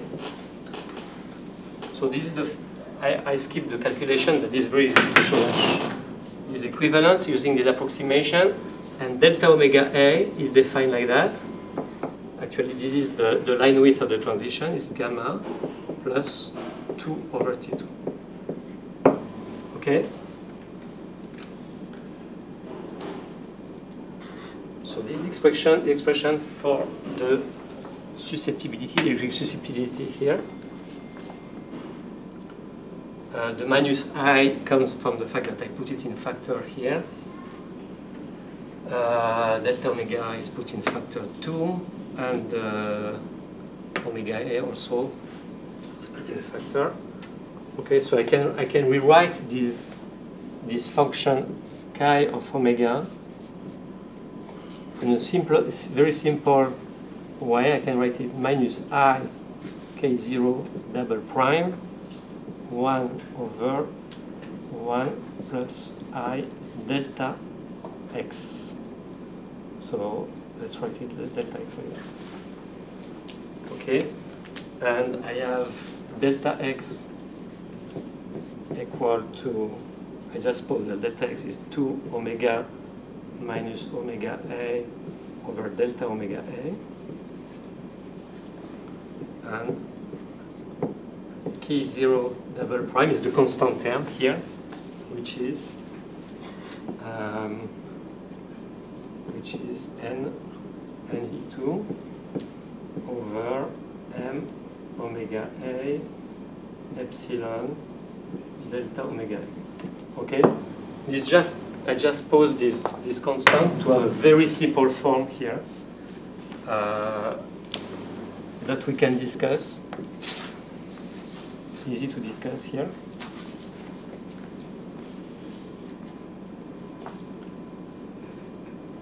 So actually this is a complex function, okay? You see there is a I here. This term is a constant, the I is also here, so this is a complex number.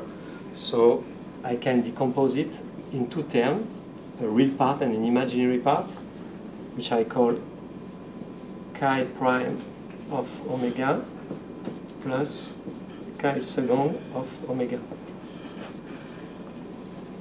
plus I chi second of omega, real and imaginary part. Okay, and if I use the expression that I used here, it will be equal to minus chi 0 double prime times delta x over 1 plus delta x squared plus I times 1 over 1 plus delta x squared. Okay? You can check, I mean, you can do the math, but this is very simple. And so it's very elegant expression, very simple to rest. So any idea of what type of function is that? Are you familiar with this expression? Yes, it's a Lorentzian function. So it's actually, this is the Lorentzian, the complex Lorentzian function, okay, which has a real part and imaginary part. So you see that the imaginary part is a symmetric function, okay, which has a maximum when delta x goes to 0, so when omega equal omega a, and this part is a non-symmetric, asymmetric function because there is delta x here around omega a. So if I try to draw them, it will give you something like that. What is chi tag? Which one? Chi tag? This one? No. No. Which chi? With the one tag. I don't hear. With the one tag.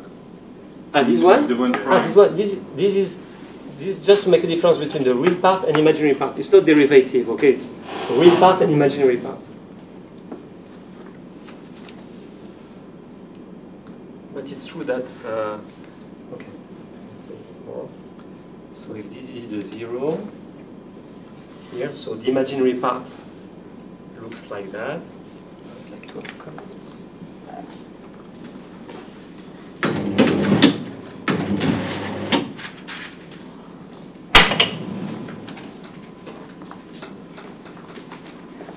So the imaginary part is the simplest one to plot. So this is omega a here. Omega a. Sorry, no, I want to put x here. So x, this will be 0 here, okay? I centered my plot here around 0. Okay, I have here plus delta omega a and minus delta omega a. Yes, and that will give you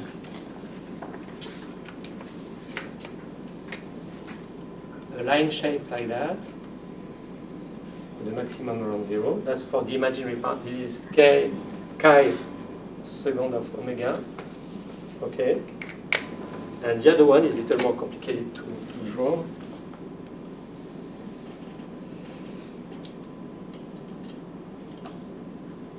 So it will give you something like that.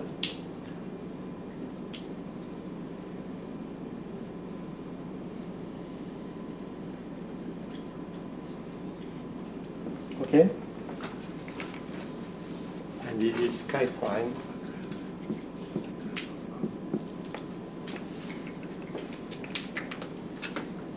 So it looks like that this one is the derivative of this one. It's not exactly, but it's very similar. Okay. So this term, the black one here, is called the dispersive part of the dispersive. Yes, part of the susceptibility. This is the dispersion. Okay. So it is also called the reactive component. And this part is called the absorption.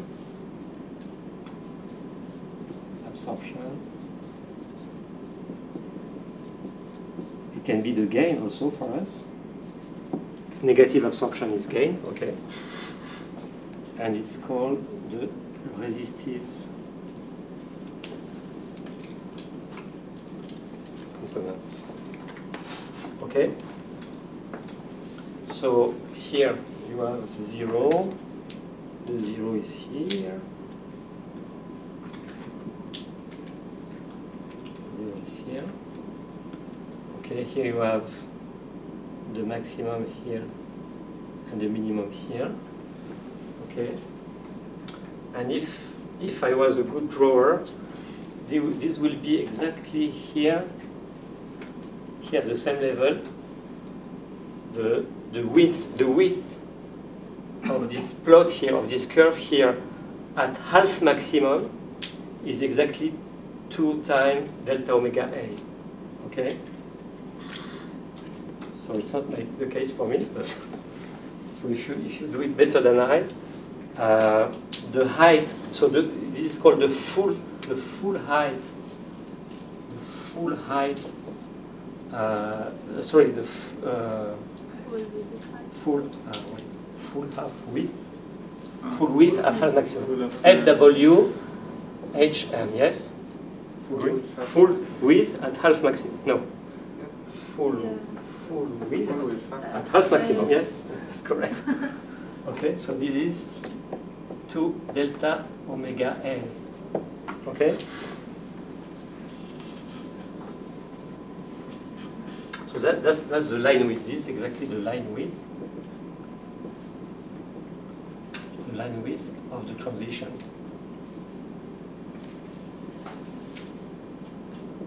Of the atomic transition. Okay. The maximum here, you know, where is it located? Here on the axis. The maximum is at 1 over delta omega A. That's the position of the maximum for the gain. Okay.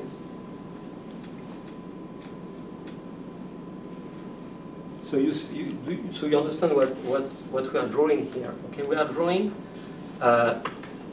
how much the system is reacting to the external field. The external field is excited is a field at frequency omega. As I scan omega in the spectrum, okay, you see that the effect is getting stronger and stronger. Okay, I absorb or I amplify more.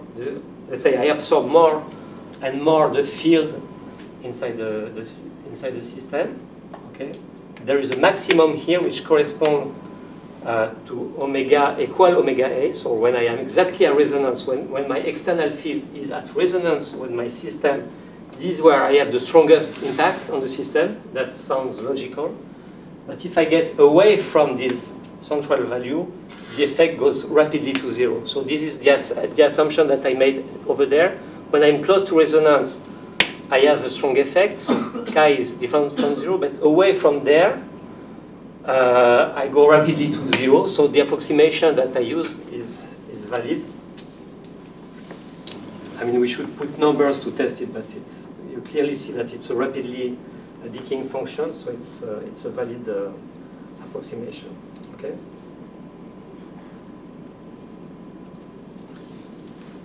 So remember this point. I mentioned that last time. A Gaussian function like that is a Fourier transform of, in time domain, it's an exponential decay. Okay. So the exponential decay in time translate in frequency into a Lorentzian. Okay. So again, the same remark for a system which doesn't keep memory of the past. This is the description for it. Okay. This is how you describe it in the frequency domain. In the time domain, it's an exponential decay. Okay. So a few remarks. Here, the full width at half maximum depends on, so it's delta omega A. Delta omega A is gamma plus 2 over T2, okay? And the height is 1 over delta omega A, okay? So you see that, let's say that T2 goes to infinity, okay? Let's say there is no collision in the system, okay? So the collision between the time between two collisions is infinite, so I forget about this term, okay? So this is the smallest value that I can get for delta omega A, equal just gamma, okay? So for the smallest value, I will have the narrowest line width possible, okay? And I will have the strongest effect of the external field on the system, okay? The system will, because it will drive at omega equal omega A, it will drive all the atoms in phase together coherently. So the effect will be very strong in the system. The impact on the system will be very strong, okay? But if T2 goes to smaller value, if you go to close to 0, so very strong collision effect, okay, then you increase this number, the line width will be increased, okay, and the maximum will be decreased, okay? So the more collision you have, the smallest is the effect of the field. So actually there is a competition here. The system is relaxing because of this collision, is relaxing and losing actually energy, okay? And you are trying to bring back the system in phase to give him some coherence with the external field to compensate and reactivate the system actually, to give him back the energy he's losing over time, okay? Most of the time, unfortunately, most of the time, the value of chi here, the value of chi is very small. Okay, so the collision processes, they win the game actually. Even if you come with a strong field, you have to come with a very, very strong field.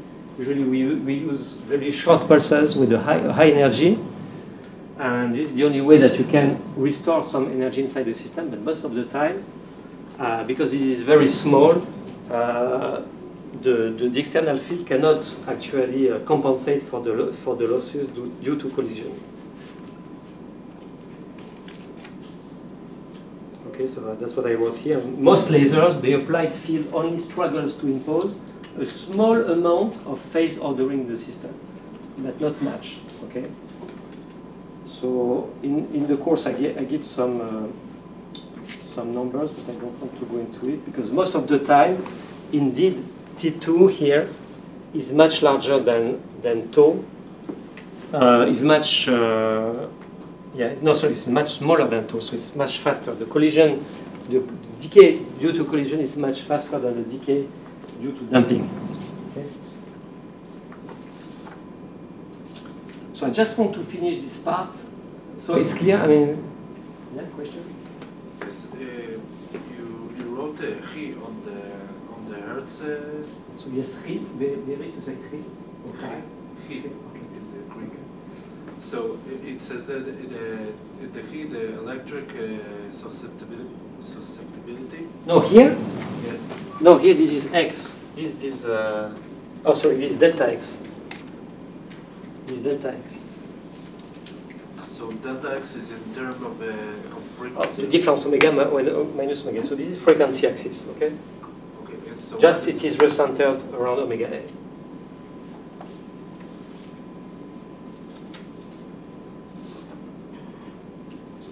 So just to make a little break, I would like to suggest an experiment. So let's try to make the following mental experiment. Okay, so imagine you have an experiment where you have a large number of atoms, and somehow we find a way to prepare them in a coherent state. Okay, we come with a very, very strong field, and we put them all together coherently in phase, to oscillate in phase, okay? And then we measure the energy that is radiated by the system. So what do you expect to see, actually, over time?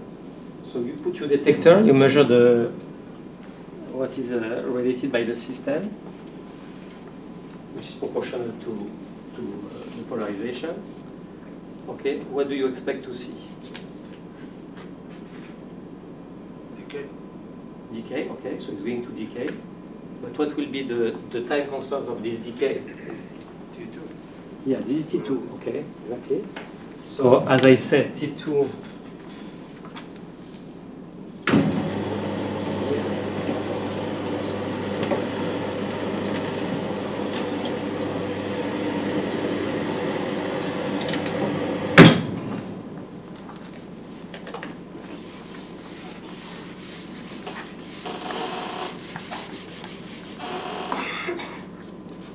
So if I represent the measurement here as a function of time, okay, and let's say we represent let's put the number of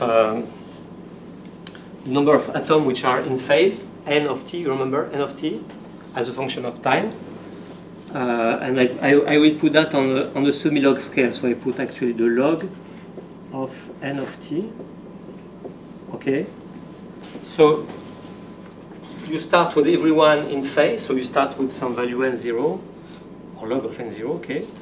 And it's an exponential decay with the time constant, which is t2, okay? So this will decay like that, okay?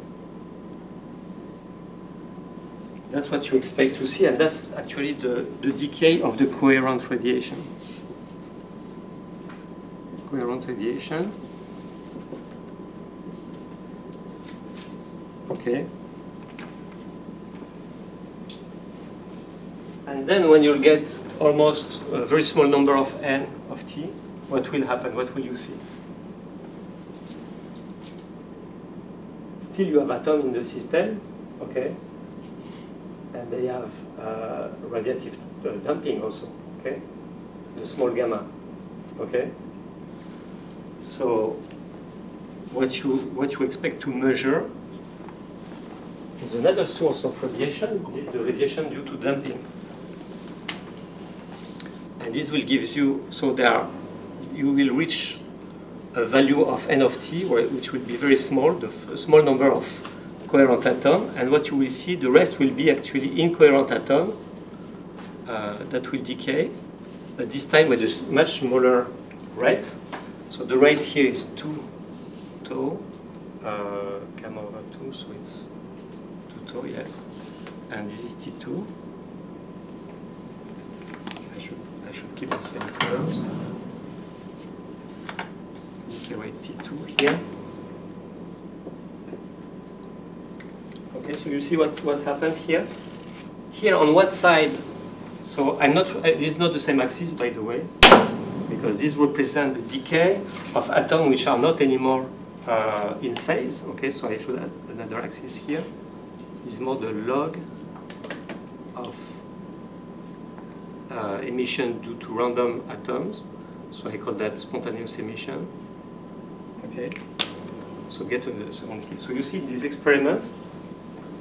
You excite the system, you prepare the system in a coherent state. Okay, and what you observe in emission is a rapid decay here, T2, and a slow decay to T. The first one is due to the decay of the number of atoms which are in phase, and the other one is due to spontaneous emission of the atoms. Okay. So it's very nice because most of the time you have T2 much smaller than 2 tau. Okay. So you can discriminate between the two. Okay. So you were asking how can we measure, someone was asking how we can measure T2.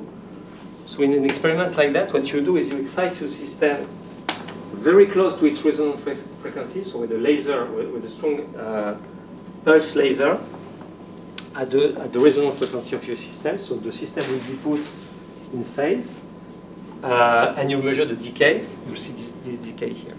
If you want to measure this decay here, you have to excite them incoherently. So usually you use a broadband source, like a flash lamp, for instance, and you excite the atom without any phase relation, okay?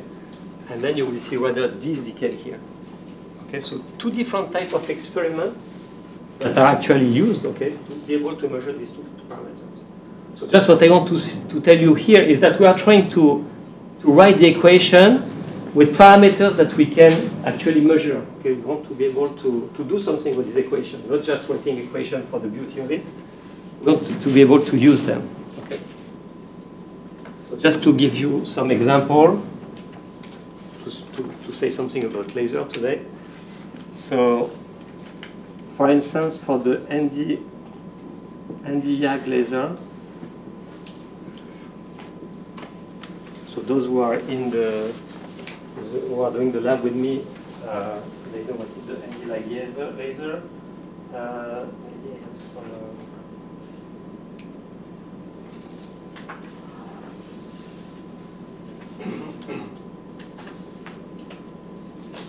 Okay, anyway, so the emission of such a laser is in the infrared. It's 1.06 micrometer. Okay. That's the main transition of the ND-YAG. So ND-YAG, you see, this is where so this is the ion and ND3+, I think. So this is the ion which provide with the transition, with the atomic transition, and YAG here is actually the host medium for these atoms. So the YAG is I forgot it. Yttrium, aluminum, garnet. Okay. So this is like it's like glass. Actually, it's transparent. Okay, it's the matrix, and some atoms, some yttrium atoms, are replaced by neodymium atoms. Okay, and those neodymium atoms are the ones who provide with the transition.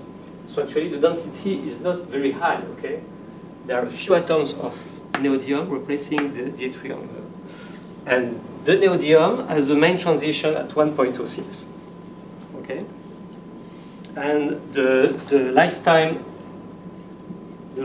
of the transition is about 230 microseconds. Okay, so it's quite long-lived. I mean, it's quite efficient. Now it's in a solid, so in the solid you have phonons, so you may have coupling between the atoms, the neodymium atoms, and the surrounding phonons, and this gives you a T2 on the order of 1 picosecond, so extremely fast. Okay, 10 to the power minus 12. Okay.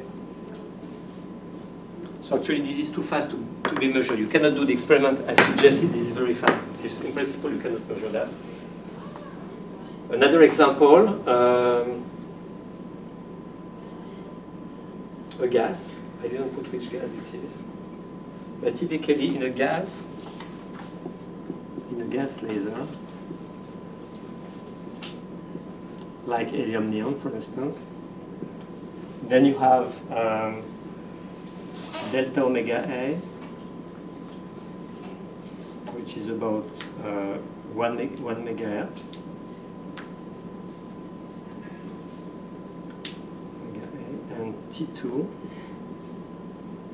is about, from that, T2 is about 300 nanoseconds. So, and the gamma and the tau here is about a few picoseconds, few nanoseconds, sorry, few nanoseconds. So 10 to the power 9. Oh, this is okay. 100 nanoseconds. So this is reversed. So here T2 is larger than tau. Okay. And this you can measure. Actually, you can excite the system and measure with standard photodetector. You can measure the two different decays. Okay. Any question?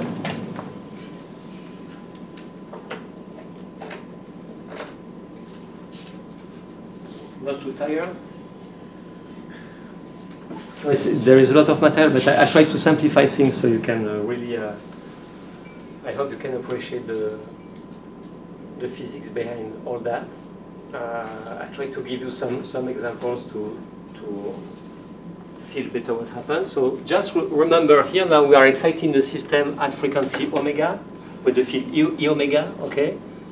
And the system will react, and the reaction is measured by the susceptibility of the medium, okay?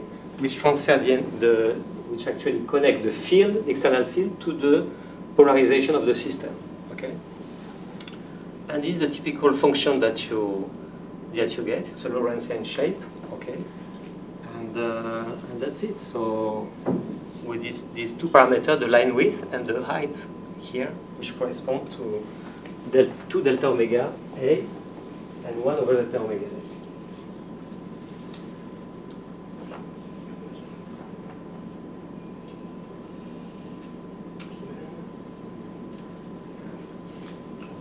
So I move to the next chapter now.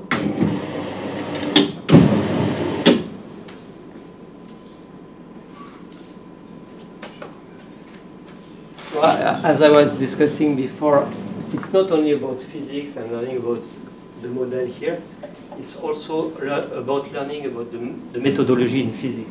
Okay? It's very interesting. Clearly it's not rigorous. Okay, we are working by analogies. Okay, so for sure, I mean, you cannot describe an atom completely by a simple model as the Lorentz model. Okay, but just to show you that here it's enough already to get enough information, enough good description of the system with physical parameter. That's what we want. We want physical parameter to be able to model actually the physics in the lab. Okay, so. In the analogy, okay, we are talking about a system which is a classical system, the dipole, okay. But we want to go from the dipole to the atomic, to the atoms, okay. And the atoms, they are not classical; they are quantum mechanical system. So we need to push the analogy and make an analogy between the different parameters in the equation. So that's the fifth part of this chapter, is going from the Lorentz model, the CEO model,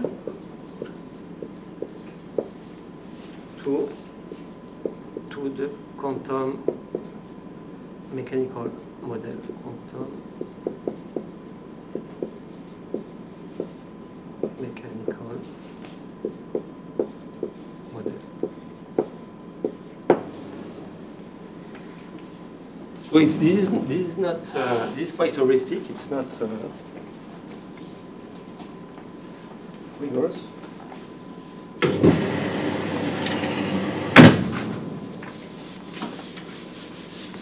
So we already mentioned one step in this analogy. The first step is the resonant frequency. You remember?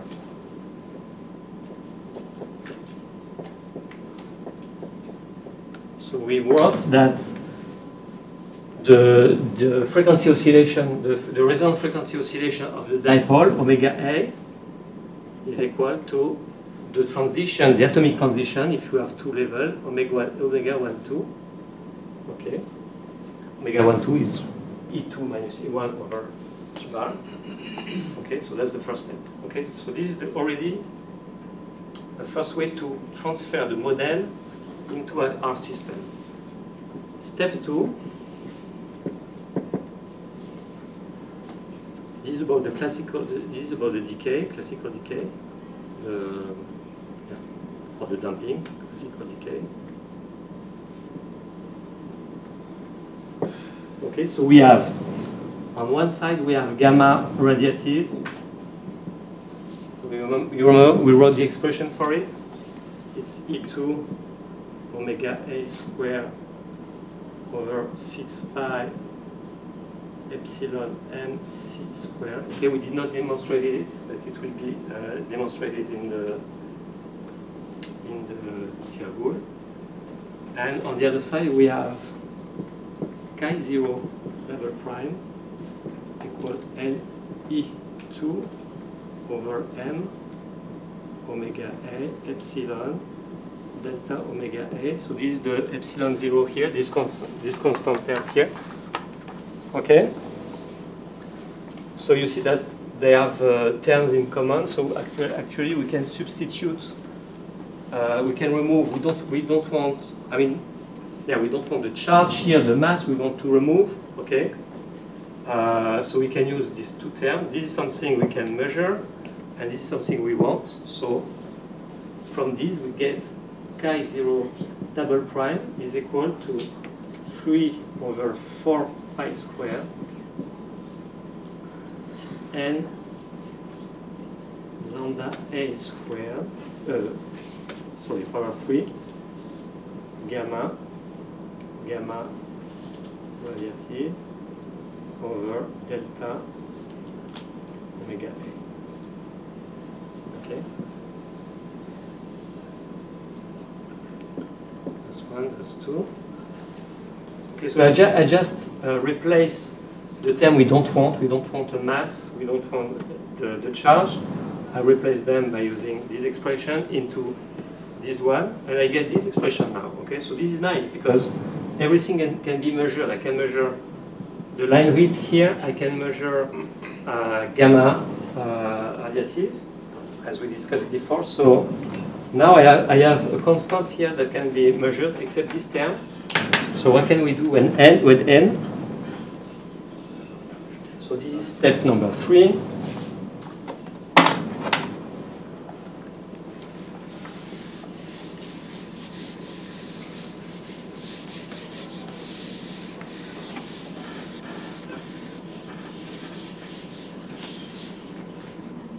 Step number 3.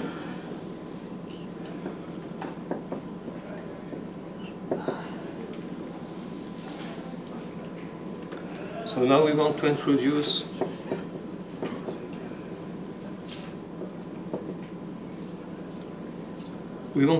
the population difference delta n.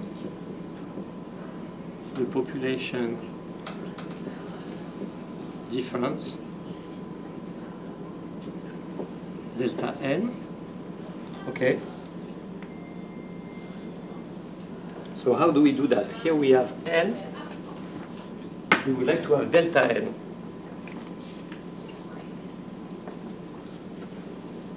Where did the gamma came from? Gamma? This gamma radiative here? Lambda. Ah, lambda, I just replace omega by lambda. Okay. By definition?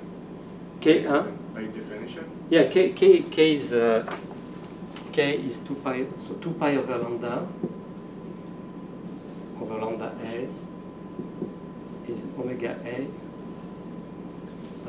over C. Okay. Yes? So I just expressed it in terms of lambda. Okay. So here it's a little bit tricky. I don't have n here. I mean, n is the number of atoms, okay, of dipoles. I want to go from the dipoles to the atom.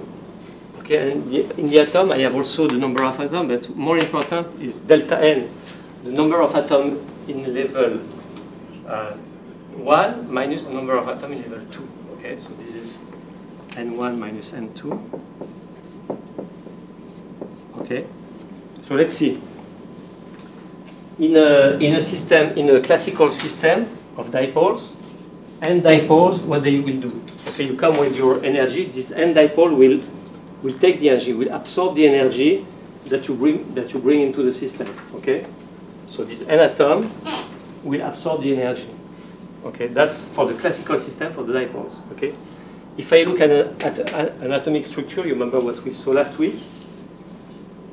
If the atoms are in the ground level 1, okay, you come with energy.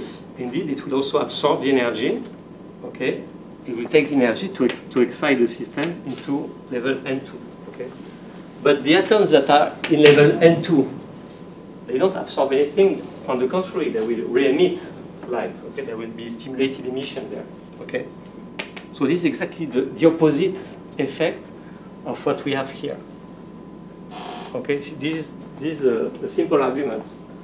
In a classical system, I have only absorbing atoms, absorbing dipoles. Okay, in an atomic system, I have atoms which will absorb the energy, and other atoms which will release energy.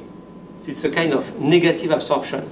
Okay, this one gives true absorption. This one will give negative absorption, the opposite of an absorption. Okay, because it will release photons. They will decay from N2 to N1, releasing new photons. So increasing actually the field inside the system. So that's the reason why I can simply replace N by delta N. So N is replaced by delta N equal N1 minus N2, meaning that for this atom in level 1, you will get indeed an absorption like here. So this will come in the constant here, and here for those terms it will be a negative absorption. So you can simply replace one by the other. So this is heuristic. There is no demonstration for it. You just easily understand the meaning for it. Okay. So now I have a complete expression that I can write for chi. So chi of omega. If I write everything, it will be minus I 3 over 4 pi squared. We are going to write that many times. Don't worry. Delta n times lambda a cubed times gamma radiative over delta omega a. So that's the constant term. Times the function itself, the Lorentzian, which is 1 over 1 plus 2i omega minus omega a over delta omega a.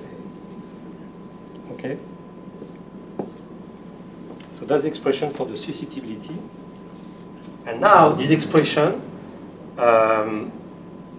is a valid quantum mechanical expression. Okay, so this will quantum mechanics. Quantum mechanically valid. Okay, so to speak, that's not. Okay, and this is nice because now the only parameters that are relevant for us are delta n, the population difference. Okay, we have delta omega a here, and lambda or omega, which is here. Okay. So all those parameters are physical parameters, things that you can measure, you can test in the lab.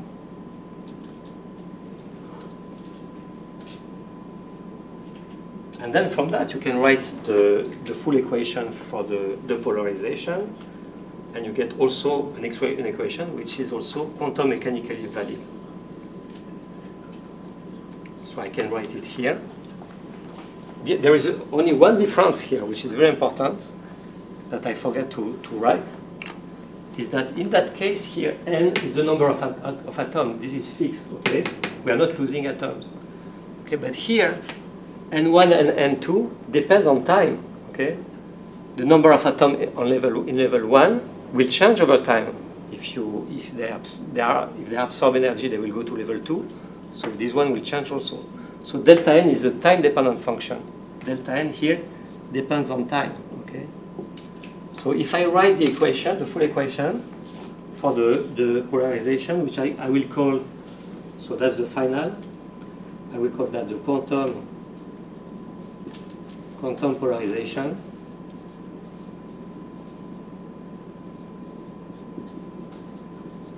Equation, and this is equation. The equation is quantum, not the polarization, okay? So this gives you d2p over dt2 plus delta omega a dp over dt plus omega A square P of t equal, so that's the homogeneous part of the equation. So this is equal to 3 over 4 pi square omega A epsilon lambda cube gamma radiative. What else? I have to open this.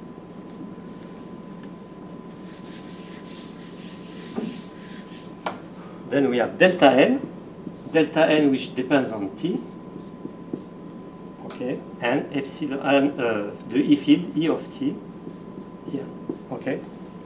So that's really the final equation and the complete one.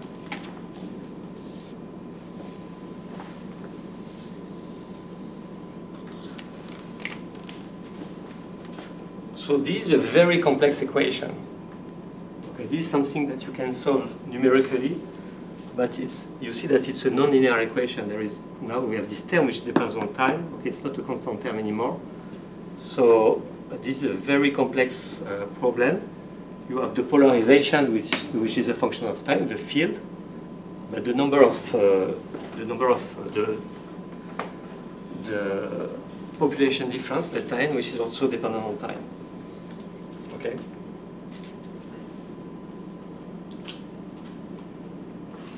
So just keep in mind, this is something that you will hear about, but if this function varies slowly with time, and we can consider it as a constant, okay, so if it is a slowly varying function, then this reduced to a more simple expression, and this is called the rate equation limit.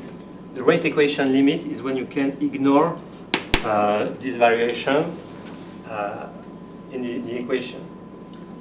But if you apply very strong field, then this is not anymore a constant term, okay, and this will actually vary with time, and then you need to solve both this equation, the polarization equation, and the rate equation that we started to discuss in the first class. Okay? So you have to combine this equation with the equation on the population. You remember n1, n2, dn1 over dt, dn2 over dt, that we wrote last time. Okay, those equations, they will couple to this equation if this term is changing with time, and this is quite often the case. Okay. So now we have the full picture. Okay, we use the model. We started from this model, the simple model of the CO model, the electron oscillator. We consider the microscopic system, and by analogy, as I presented here, we made an analogy between the classical system and the quantum system, and we end up with the final equation here, which makes a link between the external field which excites the system and the polarization of the system itself. Okay. So keep in mind, the polarization is really the signature of the system, the atomic system itself, how it reacts, okay? This is external, this is a forced field. And the susceptibility is how one is related to the other, and actually this is embedded in this equation here. Okay?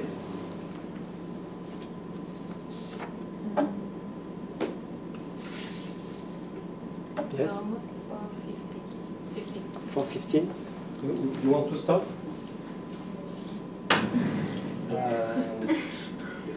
No, it's up to you. I just want to just to finish this part.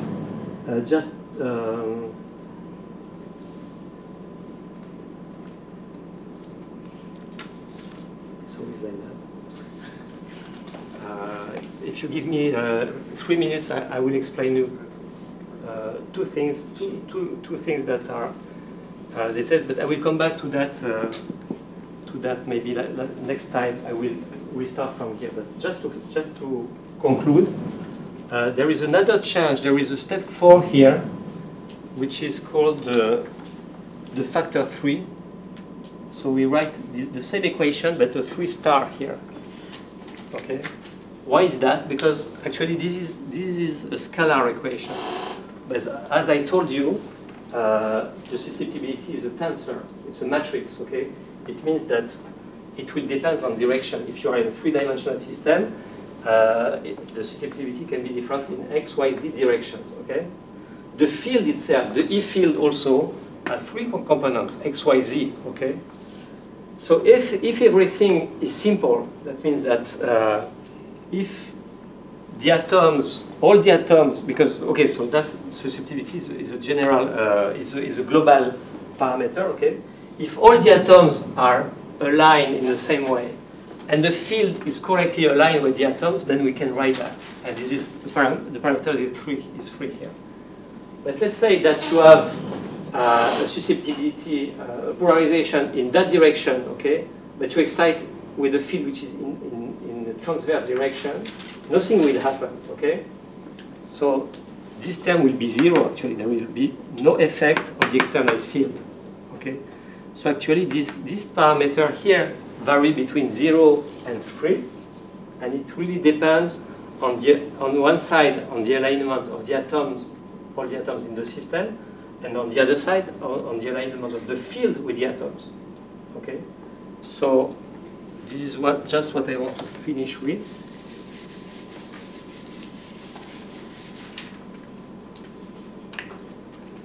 This is a subtlety, but it's, don't worry, it doesn't hurt too much. So 0 is less than 3 star is less than 3. Okay.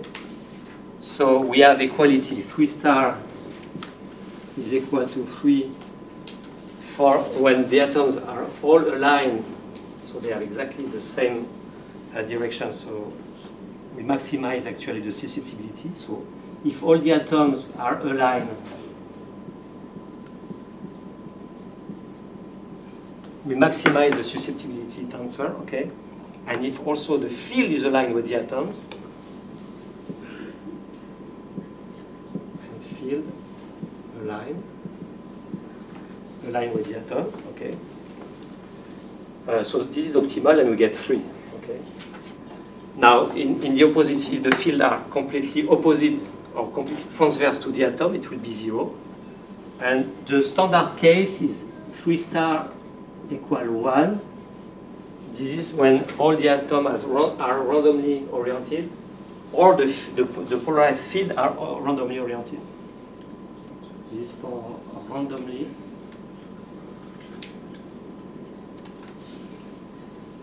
oriented atoms or fields. Okay. So this is just to show you how we can improve a little bit the model by playing on this term.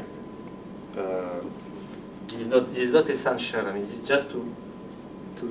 No, I think this is very important actually, because again, this could be extremely complex if you write it with tensors and the vectors. I mean, this will be just awful. Okay. So if we can simplify that with a scalar equation, it's good, and everything is embedded here. Okay. So I leave the end of this chapter. We just have one last paragraph, which is about line broadening mechanisms, and I leave it for next week. And well, that's it. If you have any question.